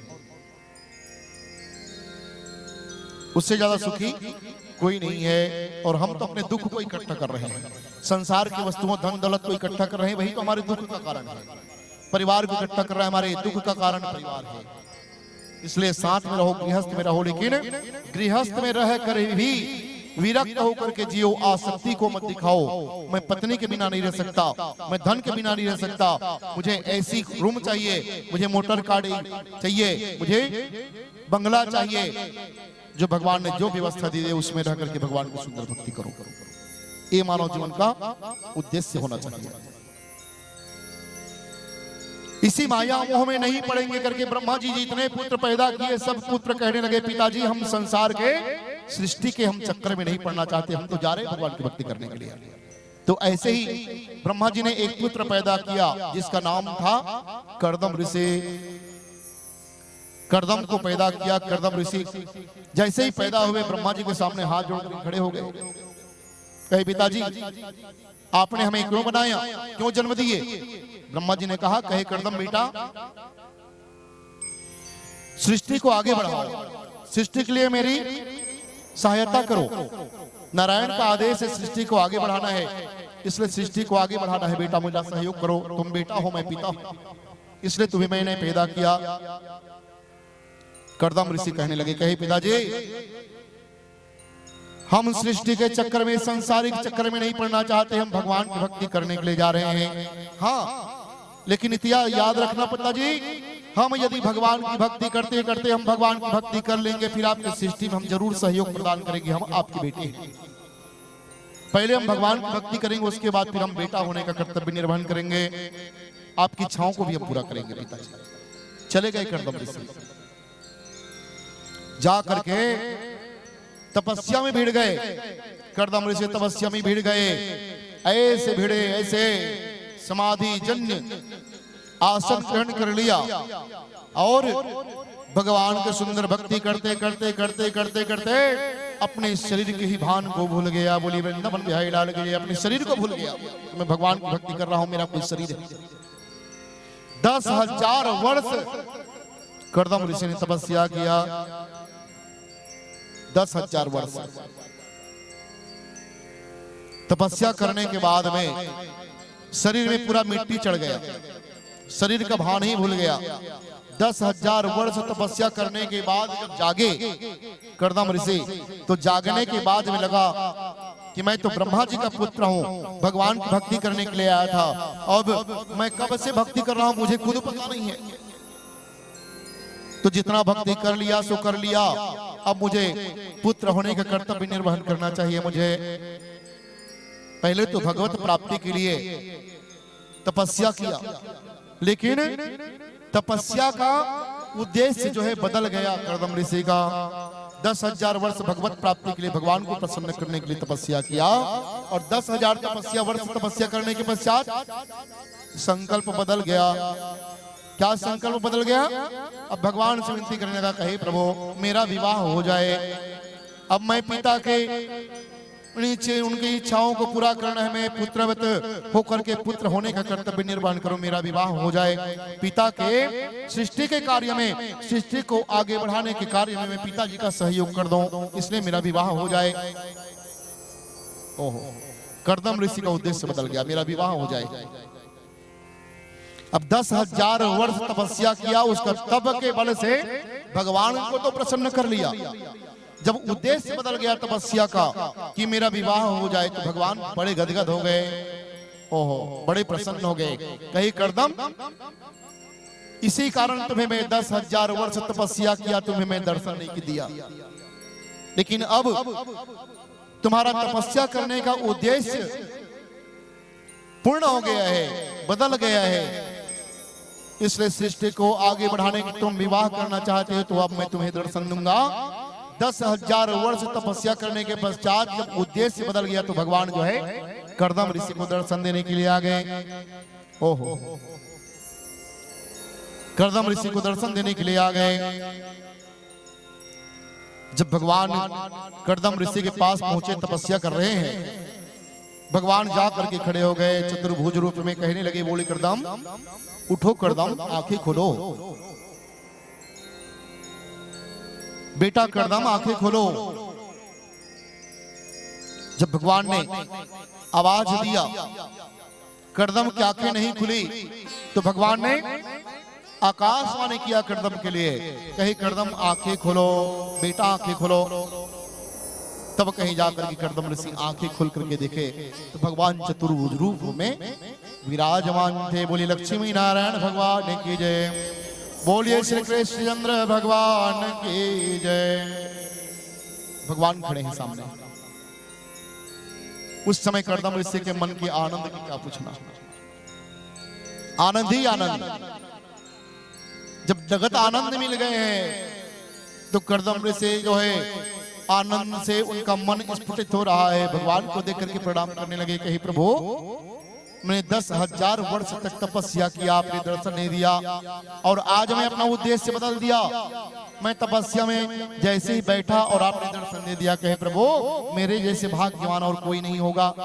ओहो, धन्यवाद प्रभु। कर्दम ऋषि भगवान के चरणों में गिर पड़े। भगवान कहने लगे, कहे कर्दम तुम्हारे भक्ति भाव से, तुम्हारे तपस्या से मैं बड़े प्रसन्न हो गया हूं, तू वरदान मांग ले। अब कर्दम ऋषि वरदान में क्या मांगे? अब कर्दम ऋषि अपने आप को शर्मिंदा होने लगी। शर्मिंदगी कैसे कि मैं 10,000 वर्ष भगवान का तपस्या किया, मेरा उम्र 10,000 वर्ष से अधिक हो चुका है। अब मैं विवाह करूंगा करके भगवान के पास में कैसे बोलूं, कैसे बोलूं भाई भगवान के सामने कि मैं विवाह करना चाहता हूं। लेकिन भगवान तो सर्वंतर्यामी है, जान गए कि कर्दम तुम विवाह करना चाहते हो। कर्दम ऋषि मने मन में लड्डू तो फूट रहा है, लेकिन भगवान के सामने कर्दम ऋषि बोले तो बोले कैसे कि मैं विवाह करना चाहता हूं। कहे प्रभु नहीं, ऐसी कोई बात नहीं है प्रभु। भगवान कहने लगे कर्दम सच सच बताओ, तुम विवाह करना चाहते हो। कर्दम ऋषि शर्माते हुए कहने लगे कहीं प्रभु मैं विवाह तो नहीं करना चाहता, लेकिन यदि आप कह रहे हो इसलिए मैं विवाह कर लूंगा। ओहो, भगवान मन की बात को जानने वाले हैं। मैं कह रहा हूं इसलिए विवाह कर, नहीं मैं कह नहीं रहा हूं, पूछ रहा हूं। तो कर्दम ऋषि कहने लगे कि प्रभु आप जो कह रहे हो तो मैं विवाह कर लूंगा। भगवान जान गए विवाह करना चाहता है, विवाह करना चाहता है। तो कर्दम ऋषि कहने लगे कि प्रभु मैं विवाह तो कर लूंगा, लेकिन एक मेरी शर्त रहेगी। क्या शर्त? एक शर्त मेरा ये है कि मैं आपके कहने से किसी के साथ भी विवाह कर लूंगा, लेकिन विवाह हो जाने के बाद में एक मेरा संतान हो जाएगा, बेटा हो या बेटी। उसके बाद फिर भगवान की भक्ति करने के लिए चले जाऊंगा। तो भगवान लपटा रहा है, अरे विवाह करे तो संतान तो होंगे ही, लेकिन ऐसा वरदान नहीं हो सकता। बेटा का हो या बेटी, एक मैं दूंगा, उसके बाद फिर तुम्हें फिर भगवान की भक्ति के लिए आ जाना है। तो कर्दम ऋषि कहे लगे, कहे प्रभु मैं विवाह तो कर लूंगा, लेकिन यदि मेरे द्वारा एक संतान यदि उत्पन्न हो गया, बेटा उत्पन्न हो गया, तो मैं पुनः आपकी भक्ति के लिए फिर से आ जाऊंगा, घर बार सब छोड़ करके। भगवान कहने लगे कर्दम चलो कम से कम अपने पिताजी के वचनों का तो पालन कर रहे हो, पुत्र होने का कर्तव्य निर्वहन करोगे, किसी के साथ विवाह करोगे, एक ही संतान काफी है।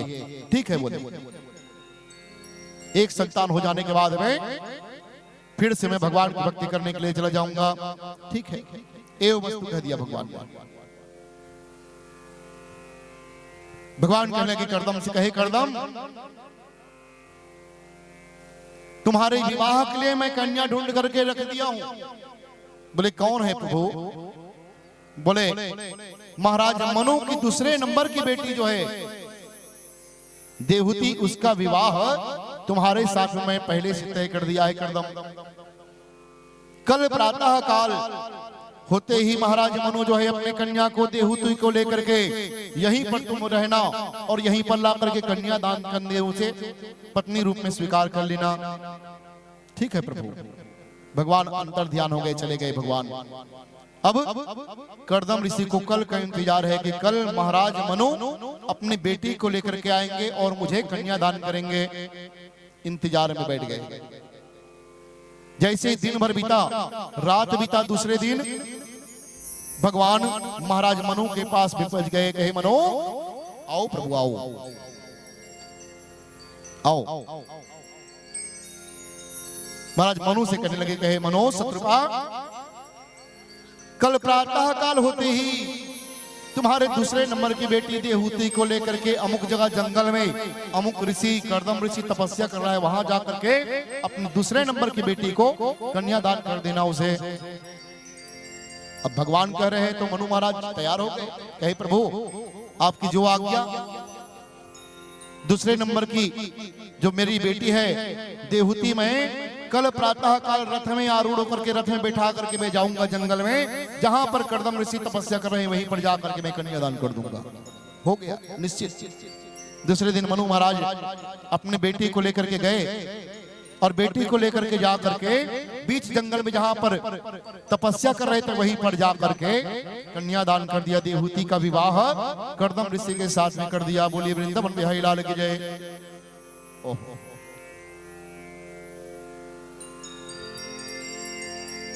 विवाह तो हो गया, लेकिन फर्क कितना है? देवहूति कौन है? राजकन्या है, राज सुख में पली हुई है देवहूति।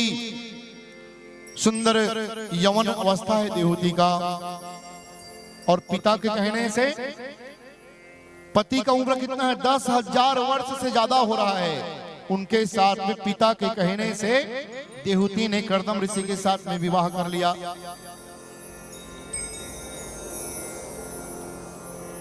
और आज के जमाना बहुत रिश्ता, आज के जमाना में जब तक के वर कन्या दोनों ने एक दूसरे में देखी नहीं, एक दूसरे पसंद नहीं करी, बातचीत नहीं करी, तब तक के विवाह कैंसल, विवाह कैंसल।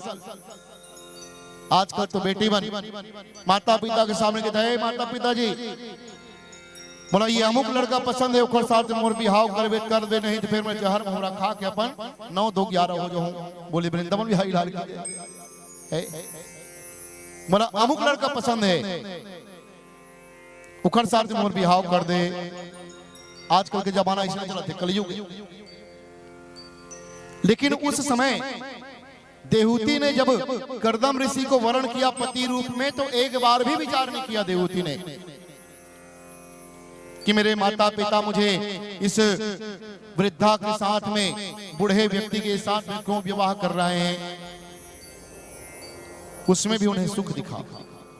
देहूती विचार करने लगी, मेरे माता पिता यदि ऐसे संत के साथ में विवाह कर रहे हैं तो जरूर कुछ ना कुछ मेरे जीवन में बदलाव आने वाला है। मेरे माता पिता के ऐसी कृपा, ऐसी इच्छा है, तो माता पिता की इच्छा के अनुसार ही विवाह कर लो। 9 यमन अवस्था में देहूती ने बूढ़े व्यक्ति कर्दम ऋषि के साथ में विवाह स्वीकार कर लिया। बोलिए वृंदावन बिहारी लाल की जय। उस समय देहूती ने एक बार भी नहीं पूछा, ये तो साधु है, संत है, इसका घर बार कैसा होगा, इसका व्यवहार कैसा होगा, मुझे पालेगा किसमें, मेरी भरण पोषण कैसे करेगा। एक बार भी इसके बारे में विचार नहीं किया।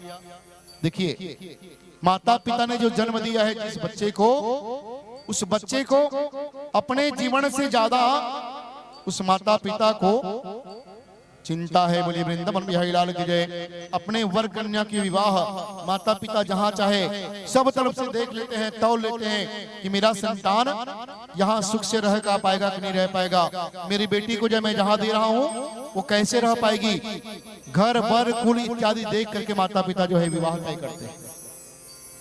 लेकिन आजकल अजीब विडंबना है कि घर बर कुल को देखना चाहिए विवाह के पूर्व, लेकिन आजकल के माहौल ऐसा हो गया है, जो भी वर, जो भी कन्या एक दूसरे को पसंद करे, सिर्फ वर और कुल इत्यादि घर को नहीं देखते हैं, सिर्फ वर और कन्या को देखते हैं। कुल कैसा है, वर कैसा है, घर में परिवार कैसे हैं, आचरण कैसा है, ये सब नहीं देखते हैं। बस एक दूसरे को पसंद कर लिए और विवाह हो जाता है। देहूती ने सुंदर स्वीकार कर लिया। अब देहूती का कन्यादान कर दिया कर्दम ऋषि को। कर्दम ऋषि बड़े प्रसन्न हो गए। नव युवती को पाकर के पत्नी रूप में अब महाराज मनु और शत्रुपा कन्यादान करके चले गए जंगल में। अब पति पत्नी दोनों जंगल में करें क्या। उस समय कर्दम ऋषि देहूती से कहने लगे, कहे देहूती तुम तो मेरी पत्नी बन चुके हो अब। हाँ महाराज, तो चलिए हम घर की ओर चलते हैं। अब घर की ओर चलते हैं। जब से ब्रह्मा जी से पैदा हुआ है कर्दम ऋषि, तब से घर बार को कुछ जानता तो कुछ नहीं है। वो तो केवल जन्म लिया और भगवान की भक्ति के लिए चले गया। उसका घर बार कुछ है ही नहीं है, बस तपस्या करने के लिए गया। तो पर्ण कुटी बना करके, छोटा सा कुटिया बना करके रखा है। देहूती को कहा, कहे देहूती चलो हम अपने घर की ओर चलते हैं। देहूती धीरे धीरे चलने लगी। आगे आगे कर्दम ऋषि चलने लगे, पीछे पीछे देहूती चलने लगी। जंगल झाड़ी का मौसम है। जंगल झाड़ी के रास्ते काटा कुटी, चट्टान, मिट्टी, टीला, पहाड़, पर्वत ऐसे पार होते होते कर्दम ऋषि जो है देहूती को अपने कुटिया के पास में ले गए। थक गई थी देहूती चलते चलते, क्योंकि राजसुख में पली बढ़ी है देहूती, थक गई है। जैसे कुटिया के पास में पहुंचे कर्दम ऋषि कहने लगे, कही देवते हमारा घर कोई बिल्डिंग नहीं है, हमारा घर कहो बार कहो, ये कुटिया जो दिख रहा है ना यही हमारा घर है, इसी में रहना है। देवते स्वीकार कर ले, कहे प्रभु मेरे माता पिता आपके साथ जीवन यापन करने के लिए भेजे हैं। आप जैसे जीवन यापन करोगे वैसे ही मेरा जीवन यापन होगा। क्यों? पति परमेश्वर होता है और आप मेरे पति हो, आप मेरे लिए परमेश्वर के समान हो। आप जैसे रहोगे, जो चीज आप खाओगे वो चीज मैं खाऊंगी, जहां आप रहोगे वहां मैं रहूंगी, जहां जिसको आप जैसे रहोगे वैसे मुझे रहना है आपके साथ। आपको सुख मिलेगा तो मुझे सुख मिलेगा, आपको दुख मिलेगा तो मुझे दुख मिलेगा, लेकिन सब स्वीकार है। कर्दम ऋषि कहने लगे, देवती एक काम करो, वो कुटिया को तुम साफ कर लो और मैं स्नान करके आ रहा हूं। देवती को कुटिया में भेज दिया साफ सुथरा करने के लिए, और कर्दम ऋषि स्नान करने के लिए बीच में सरोवर लगा था, सरोवर में चले गए, सरोवर जाने लगे। देवती जैसे कुटिया के पास में पहुंचती है तो कुटिया में बड़े बड़े सांप, बिच्छू, मगरमच्छ, बड़े बड़े जहरीले जीव जंतु कुटिया में बैठे हुए हैं। देवती जैसे दरवाजा खोलती है, बड़े बड़े सांप, बिच्छू, जहरीले जहरीले वन्य प्राणी अब सब बैठे हुए कुटिया में। डर जाती है और डर करके महाराज को, कर्दम ऋषि को आवाज देती, कहे महाराज अरे क्या हुआ? अरे मैं स्नान करने के लिए जा रहा हूँ, क्या बात है? तुम कुटिया को साफ सुथरा कर दो जल्दी। देवती कहने लगी, कहे प्रभु पति देव, मैं कुटिया को साफ कैसे करूं? कुटिया में तो बड़े बड़े सांप फैन काटे हुए खड़े हुए हैं, बिच्छू है, बड़े बड़े जहरीले जहरीले जीव जंतु वहां कुटिया में बैठे हुए, मैं कुटिया में घुसूं तो घुसूं कैसे? ओहो। कर्दम ऋषि कहने लगे, देवते अरे जाओ जाओ कुटिया में, जो सांप खड़े हैं सब वो कोई दुश्मन नहीं है, सब मेरे मित्र हैं, सब मेरे कुटिया में मेरे साथ में रहते हैं। ओहो, तप के बल से सांप को डरने की आवश्यकता नहीं है, वो सांप मेरे मित्र है, वो बिच्छू है ना, सब मेरे मित्र हैं। जितने जितने भी सब जहरीले जहरीले सब जीव जंतु कुटिया में दिख रहे हैं सब मेरे मित्र हैं, उन्हीं के साथ में रहता हूं, तुम्हें कुछ नुकसान नहीं पहुंचाएंगे, तुम जाओ। ओहो। देवती डरते डरते डरते डरते गई अंदर। जैसे देवती अंदर में प्रवेश की पर्ण कुटिया में, सब जितने भी सांप बिच्छू थे सब बगल हो गए। बोलिए वृंदावन बिहारी लाल की जय। बगल हो गए। किस लिए? कर्दम ऋषि ने उस स्थान पर 10,000 वर्ष तक तप किया है। बोलिए वृंदावन बिहारी लाल की जय। 10,000 वर्ष तक तप किया है। उनके तप के बल से सारे जंगल में ऐसे वातावरण, चारों तरफ का वातावरण ऐसे हो गया है कि संत के तप के बल से वह वहां के रहने वाले जीव जंतु भी संत बन चुके हैं। प्रभाव पड़ गया संतत्व का। सांप वो जो है किसी को डसना भी बंद कर दिया है, बिच्छू किसी को डंक मारना बंद कर दिया है, शेर किसी को ऊपर जीव हिंसा बंद कर दिया है, शेर जो है जीव हिंसा को बंद कर दिया है। ऐसे समस्त जीव जंतु, जंगल के जितने भी जीव जंतु थे सब अपने अपने गुणों को सब त्याग दिए हैं, सब संत बने हुए। ओहो। जैसे गए देवकी गई अंदर, सांप बिच्छू सब थे, सब अलग अलग हो गए, सब एक तरफा हो गए। सुंदर देवती गई, कमरे को साफ करने लगी। पर्ण कुटिया को कहीं पर बील है, कहीं पर कोरे हैं, चूहे के बिल के कोरे हैं, मिट्टी है, उसको सबको निकाल निकाल करके फेंकने लगे। और फेंकते फेंकते एक छोटा सा खिड़की था, खिड़की को खोल के देखे, दूसरे तरफ में सरोवर लगा हुआ है खिड़की के बाहर। वहां देखे तो शेर और हिरन दोनों एक साथ एक जगह पानी पी रहे हैं, एक जगह पानी पी रहे थे। शेर और हिरन दोनों एक साथ पानी पी रहे हैं एक ही जगह। देवती को देख करके लगा कि शेर और हिरन एक जगह पानी पी रहे हैं, इसका मतलब शेर भी आज संत बना हुआ है। संतत्व का प्रभाव इतना बढ़ गया है, शेर भी अपने गुण को त्याग दिया है, निज गुण को त्याग दिया है। तब देवहूति को लगा कि मेरे माता पिता जिस संत के साथ में विवाह किया है, मेरे माता पिता ने सोच समझ करके मेरा विवाह एक संत के साथ में कर दिया है, मुझे मंजूर है। ऐसे तपसी के साथ, ऐसे संत के साथ मेरा विवाह किया है मेरे माता पिता ने, मैं कितना धन्य है मेरा जीवन कि आज मैं किसी को बताऊंगी कि तेरे पति कौन है, पूछेंगे तो मैं हिम्मत के साथ छाती अकड़ करके मैं कह सकती कि मेरा पति ये है। 10,000 वर्ष से तपस्या किया है, जिसके तप के बल से जंगल के सारे प्राणी अपने अपने निज गुण को त्याग दिए। सब शेर, बारू, बगवा, भालू, सांप इत्यादि सब संत बन गए हैं। ये मेरा पति है, इसलिए गर्व होगा मुझे। तब देवहूति को लगा कि मेरे माता पिता ने गलत नहीं किया मेरे साथ। अब कर्दम ऋषि सरोवर में स्नान करने के लिए गए। स्नान करने के लिए गए, स्नान किए। कर्दम ऋषि को तो तपस्या करने की आदत है। जैसे ही स्नान करके निकले, भगवान की भजन कीर्तन करने के लिए बैठे तो फिर से उनका समाधि लग गया। बोलिए वृंदावन बिहारी लाल की जय। भाई जो आदत होती है, चोर व्यक्ति कहीं भी जाएगा तो उसका मन लगा रहेगा चोरी करने के लिए। कोई गलत नजरिया वाला व्यक्ति जाएगा तो उसका नजरिया ही गलत रहेगा। और जो भक्त जाएगा उसका भक्त, उसकी चित्त, उनकी मन वैसे बना हुआ है। जैसे ही स्नान करके कर्दम ऋषि निकले, 10,000 के तप के बल से उनका हर क्षण भगवान की भक्ति करने को चाह रहा है। स्नान जैसे किया, स्नान करके निकले, उनको समाधि लग गई, फिर भगवान की भक्ति में लग गए। अब देवहूति कुटिया को साफ सुथरा किए, इंतजार करने लगे, मुझे भोजन कैसे खिलाएंगे, भोजन की कोई व्यवस्था हो जाए। सुबह से गए हैं कर्दम ऋषि स्नान करने के लिए, शाम तक वापस नहीं आए। तो देवहूति जो है पता करते करते सरोवर की ओर चली गई। सरोवर की ओर गई, देखे सरोवर के किनारे में कर्दम ऋषि को समाधि लगा हुआ है, आंखें बंद है, ओ भगवान की भक्ति करने। देवहूति विचार में पड़ गई, अब मेरे पति देव जगत पति के भक्ति में लग गए हैं, इसलिए भगवान की भक्ति में लगे हुए मेरे पति देव, मेरा जीवन कितना धन्य है कि मेरा पति भगवान के इतने बड़े भक्त हैं। तो अपने पति देव के बगल में देवहूति बैठ गई।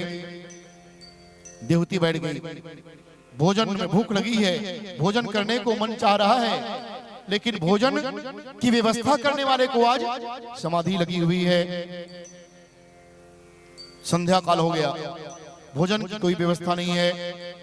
अब भोजन की व्यवस्था यदि मैं करूं, मेरे पतिदेव भूखे प्यासे हैं, तो मैं भोजन कैसे करूं? पत्नी धर्म का निर्वहन करने लगी। पत्नी का धर्म क्या होता है कि एक ही धर्म एक व्रत नेमा, काये वचन मन पति पद प्रेमा। संसार में पत्नी के लिए कोई सर्वोच्च धर्म है तो वो पति धर्म होता है। बोलिए वृंदावन बिहारी लाल की जय। पति धर्म से बढ़ करके और पत्नी के लिए कोई धर्म नहीं है संसार में। 24 घंटा उपवास रह करके अगर मंदिरों में बैठी है, और यदि पति जो है भूखा प्यासा घर में पत्नी का इंतजार कर रहा है, तो वो उपवास से कोई मतलब नहीं, मंदिर जाने का कोई मतलब नहीं है। इसलिए पत्नी के लिए पति ही परमेश्वर है, पति ही सब कुछ है, पति ही सब कुछ है। ऐसे मान करके पति की सेवा में जो पत्नी लगी रहती है, उसको फिर तीर्थ व्रत उपवास रहने की कोई आवश्यकता नहीं है। एक ही धर्म एक व्रत नेमा, एक ही धर्म है, एक ही नियम है। और वो कौन सा नियम? पति की सेवा करना। इसलिए पति की सेवा जिस स्त्री ने कर लिया, जिस पत्नी ने पति की सेवा कर लिया, यूं मान के चलो को जगत पति की सेवा कर लिया, ऐसे समझना चाहिए। जब पति है तो सब कुछ ठिकाना है, इसलिए पति को परमेश्वर मान करके ही सेवा करना चाहिए। अब पति को भूखे प्यासे छोड़ करके, पति देव मैं मंदिर जा रही हूँ, उपवास हूँ, मंदिर पूजा करने जा रही हूँ, आप भोजन बना करके खा लेना। उस समय पति के दिल में क्या गुजरता होगा? मेरी पत्नी मंदिर जा रही है और मुझे भोजन बनाना पड़ेगा, उसके लिए मुझे भोजन बनाना पड़ेगा। इसलिए आजकल व्रत तप पूजा पाठ सब बनावटी हो गए हैं। बोलिए वृंदावन बिहारी लाल की जय। सब रेडीमेड हो गए हैं।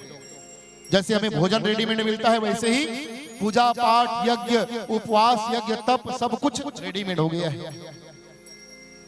इसी कारण तो हम जो भी करते हैं संसार में, जो भी पुण्य के कार्य करते हैं, उसका पूर्ण फल हमें प्राप्त नहीं होता है। घर में हम पति के साथ में हम सीधे मुंह बात नहीं करते, मंदिरों में जाकर हम 24 घंटे बैठे हुए हैं, वैसी भक्ति करने का कोई मतलब नहीं है। भगवान तो कहते हैं, अरे भक्त तू अपने घर के भगवान को पहले मना ले, यदि तुम्हारे घर के भगवान मान गए तो मैं मान जाऊंगा। इसलिए पत्नी को चाहिए कि पति को सर्वोच्च मानना चाहिए। सर्वोच्च कोई धर्म है तो पति धर्म है पत्नी के लिए। आज देहूती पति भूखा प्यासा है, मैं भोजन कैसे करूं, भोजन को त्याग दी है, बगल में बैठी हुई है, जल भी नहीं पी रही है। और ऐसे ऐसे बैठते बैठते समय गुजरता गया, अन्न पानी सब कुछ को छोड़ करके पति जगत पति का भक्ति और पत्नी जो है अपने पति का भक्ति करने बैठ गई। बोली वृंदावन बिहारी लाल की जय। पति की भक्ति पति, पत्नी की भक्ति पति, पति की भक्ति पत्नी कर रही है और पति जो है जगत पति की भक्ति में लगा हुआ है। कैसे संबंध है, अच्छा संबंध। ऐसे ऐसे 40 साल गुजर गया, लेकिन देहूती ने भोजन का एक दाना भोजन के लिए विचार नहीं कि मेरे पति देव जैसे जैसे कष्ट पा रहे हैं वो कष्ट पाना मेरा धर्म है, पत्नी धर्म है। अब आजकल तो कैसे पत्नी घर में शोक नहीं उठे है, पति से झाड़ू ले तो मैं दुआरी में झाड़ू लगाते। बोलिए वृंदावन बिहारी लाल की जय। बदल गया है समय है। ते सोरा भाई तो लिए भोजन बना देता हूं है नहीं। इसलिए अपने कर्म को सुधारो। पत्नी को चाहिए, पति ही सब कुछ है जीवन में। पति की सेवा कर लिया जिस पत्नी ने, उसके लिए कहीं पर और यज्ञ तप पूजा पाठ उपवास दोपास रखने की जरूरत नहीं, पति की ही सेवा कर लेना चाहिए। ऐसे पति भी होना चाहिए। ऐसा नहीं कि पति कहूं एक कहूं चढ़ा है नहीं, और बाद में पत्नी कहूं कि बेखर पूजा करेंगे तो बाहरी चीज। बोलिए वृंदावन बिहारी लाल की जय। भाई पति की गति पति जैसे होना चाहिए, तब पत्नी है कुल मान सम्मान करे। तो वैसने पत्नी चाहिए भाई, सीता जैसे पत्नी चाहिए किसी को तो अपने आप को राम बनाना पड़ेगा। बोलिए वृंदावन बिहारी लाल की जय। यदि हम राम हैं तो हमारी पत्नी को सीता बनाने के लिए हम सोच सकते हैं, और यदि हम रावण बने हुए हैं और हम चाहेंगे कि हमारी पत्नी को सीता बनाने के लिए तो नहीं बन सकती, संभव नहीं है। बोलिए वृंदावन बिहारी लाल की जय। इसलिए हमें राम बनना पड़ेगा। आज दोनों का जीवन ऐसे ही तपस्या में बीते बीते 40 साल हो गया, और 40 साल के बाद में कर्दम ऋषि आंख को खोलते हैं। आंख खोल करके देखे सामने में कोई एक स्त्री बैठी हुई है, सामने में स्त्री बैठी हुई है। 40 साल में देहूती का विवाह हुआ था, और जैसे ही दुल्हन के समांगे में आई उसी दिन से कर्दम ऋषि को समाधि लगाए। दुल्हन के समांगे पहने पहने 40 साल गुजर गया, और देहूती के बाल जो है सफेद हो गए हैं, शरीर छिन्न छिन्न हो गए हैं, बुढ़ापा आ गया है कर्दम ऋषि देहूती को। 40 साल हो गया। जब कर्दम ऋषि आंखें खोल करके देखे कोई स्त्री सामने बैठी है, तो कर्दम ऋषि अपने ही पत्नी को पूछने लगे, देवी तुम कौन हो, कैसे बैठे हो तुम मेरे सामने। अपनी ही पत्नी को भूल गए कि मेरा विवाह भी हुआ है, मेरी पत्नी है। कर्दम ऋषि अपने ही पत्नी को पूछने लगे, कहो देवी तुम कौन हो, बीच जंगल में कैसे बैठे हो मेरे सामने। उस समय देहूती जो है बड़े मन ही मन प्रसन्न होने लगी, कहे त्यागी जैसे ऐसे त्यागी पुरुष, ऐसे त्यागी पति मुझे मिला है, मेरा जीवन कितना सौभाग्यवान हो गया है। अपने पत्नी को ही भूल गए, मतलब दृढ़ संकल्प के साथ में भगवान की भक्ति इन्होंने पूरा किया होगा। बड़े गदगद हो गए। देहूती कहने लगी, कहे पति देव मैं कोई और कोई स्त्री नहीं हूं, मैं आप ही की पत्नी हूं। ओहो मेरी पत्नी, ऐसा संभव नहीं है। मेरा विवाह कब हुआ, तुम्हारे साथ में मेरा विवाह कब हुआ। कर्दम ऋषि अपनी पत्नी को पूछने लगे, तो पत्नी याद दिलाने लगी, कहे महाराज याद करो वो 40 साल पहले मेरे माता पिता महाराज मनु और शत्रुपा हैं, और बीच जंगल में आप तपस्या कर रहे थे, वहीं पर आकर के जंगल में कन्यादान किए थे। और जिस दिन से कन्यादान हुआ है, मैं दुल्हन के समांगे में पहन करके अभी भी बैठी हूँ, मैं आप ही की पत्नी हूँ, आप मुझे पहचानने की प्रयास करो, याद करो। तब कर्दम ऋषि को याद आया, और कर्दम ऋषि को जब याद आया, उस समय कर्दम ऋषि भी अपने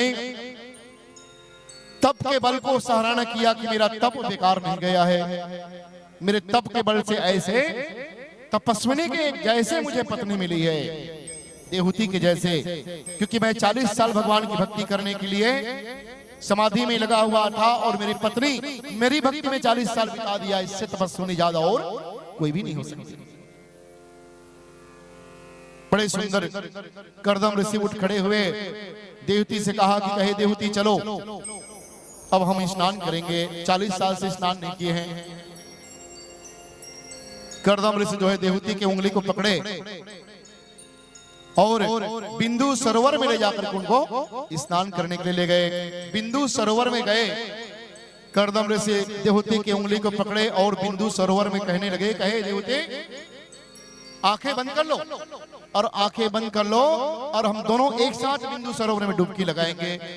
जैसे हाथ को पकड़े और दोनों के दोनों पति पत्नी बिंदु सरोवर में जाके एक डुबकी लगाए, जैसे जल में बिंदु सरोवर में डूबे और वहां से निकले, जैसे ही जल से वापस आए तो कर्दम ऋषि का शरीर जो है नौ यौवन बन गया। बोली वृंदावन बिहारी लाल की जय। 10,000 वर्ष बुढ़ापा शरीर जो था नौयवन जवान बन गया। देवहूति का शरीर छिन्न भिन्न हो गया था, बाल सफेद हो गए थे, वो भी नवयुवती बन गई, दोनों जवान बन गए। ऐसे लग रहे हैं जैसे अभी अभी दोनों का विवाह हुआ है, ऐसे बन गए। किसके बल से? तप के बल से। तप में भगवान की भक्ति में, भगवान की तप में इतनी शक्ति है, वो तिल को भी ताड़ बना सकता है, राजा को रंक बना सकता है और रंक को राजा बना सकता है। भगवान की भक्ति में इतनी शक्ति है। इसलिए भगवान को यदि जानना चाहते हो तो भगवान के लिए ऐसे भक्ति भगवान के चरणों में अर्पण करना पड़ेगा। भगवान में आस्था और विश्वास चाहिए। बिना विश्वास भक्ति नहीं, बिना विश्वास की भगवान से भक्ति संभव नहीं है। इसलिए भगवान की यदि भक्ति चाहते हो तो भगवान के साथ में पहले अपने इस जीवन में विश्वास पैदा करो। बिना विश्वास की भक्ति संभव नहीं है। अब दोनों के दोनों नौजवान हो गए। फिर कर्दम ऋषि ने कहा देवती चलो हम दूसरी डुबकी लगाएं। और जैसे दूसरी डुबकी लगाए, डुबकी लगा करके जैसे जल से बाहर आए, 9 मंजिल का राजभवन बिल्डिंग तैयार हो गया। बोले वृंदावन बिहारी लाल की जय। बहुत बड़े नगर, मानो ऐसे लग रहा हो कि तुरंत विश्वकर्मा ने इतना भवन, इतना बड़ा भवन एक राजा के लिए बनाया है। ऐसे भवन तैयार कर दिया। किसके बल से? तप के बल से। देवती बड़े गदगद हो गई। ऐसे पति पाकर के मेरा जीवन धन्य हो गया। अब दोनों के दोनों उस भवन में प्रवेश किए।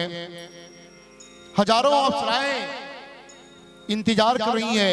बाग है, बगीचा है, उस बगीचे में चिड़ियों की चहचहाट गूंज रही है। सुंदर राजभवन के जैसे सजाए गए सरोवर है, रंगमंच है, अनन्य अप्सराएं हैं, देवांगनाएं हैं।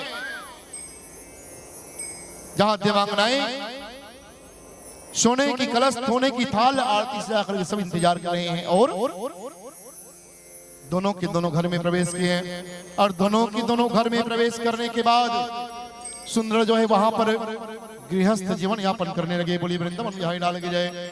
सुंदर ऐसे वातावरण बन गया। भगवान की कृपा यदि हो जाती है तो ऐसे बदल जाते हैं जीवन। यदि अपने हम जीवन को बदलना चाहें तो भगवान की कृपा पात्र बनना पड़ेगा, तब कहीं जाकर के भगवान की कृपा हमारे जीवन में मिल सकती है। और हम भगवान के लिए कुछ भी नहीं किए, भगवान के लिए हम कुछ भी नहीं किए हैं। हम भगवान से हम चाहते जरूर है कि भगवान हमें ये दे, वो दे, वो दे, लेकिन हम भगवान के लिए हम किया क्या है उसके बारे में विचार कर लो कि हमने भगवान के लिए कितना किया। यही है लालसा, यही है आसक्ति। संसार की वस्तुओं को पाने के लिए रात दिन भगवान की पूजन कर रहे हैं, सकाम भक्ति कर रहे हैं। भगवान कहते हैं अरे भक्त तू मुझसे क्या मांगता है? संसार की वस्तुओं को क्या मांगता है? मेरी तू भक्ति मांग ले, तुझे भक्ति, अमल भक्ति मैं दूंगा। लेकिन कोई भक्ति नहीं मांगता भगवान से, संसार की वस्तुओं को मांगता है। इसलिए भगवान कहते हैं कि तू जितना मांग रहा है संसार की वस्तुओं को, मैं तुम्हें उतना दे रहा हूं। यदि तुम मेरे ऊपर समर्पण की भावना से हो जाते भगवान जो चाहे तू मुझे दे दे, तो मैं अपने हिसाब से देता तो तुम्हें रंग से राजा बना देता। लेकिन तुम तो मांग रहे हो, गाड़ी मांग रहे हो, 1 एकड़ का 2 एकड़ हो जाए जमीन, मेरा घर बंगला बन जाए, मोटर गाड़ी हो जाए, बस इतना ही मांग रहे, तो इतना ही दे देता हूं मैं। मेरे ऊपर छोड़ देते तो पता नहीं तुम्हें मैं क्या दे देता। लेकिन आदमी को भगवान पर विश्वास नहीं है, अपने ऊपर विश्वास है। जब तक भक्त मेरा अपने ऊपर विश्वास रखता है, तब तक भक्तों के अधीन रहता हूं, और भक्त जो मांगते हैं उतना देता हूं। और जो भक्त मेरे ऊपर आश्रय ले लेता है, मुझे अपने आप को समर्पित कर देता है, समर्पण भावना से मेरी जो भक्ति करता है वो अपने अनुसार देता हूं, उसको मैं संसार में जो संभव नहीं है वो भी संभव कर देता हूं उस भक्त के लिए। भगवान ऐसे दिन दयालु है। चलिए छोटा सा भजन, उसके बाद फिर कथा की ओर चलेंगे। बोलिए वृंदावन बिहारी लाल की जय, बोलिए बांके बिहारी लाल की जय। राधे राधे। हाँ ठीक।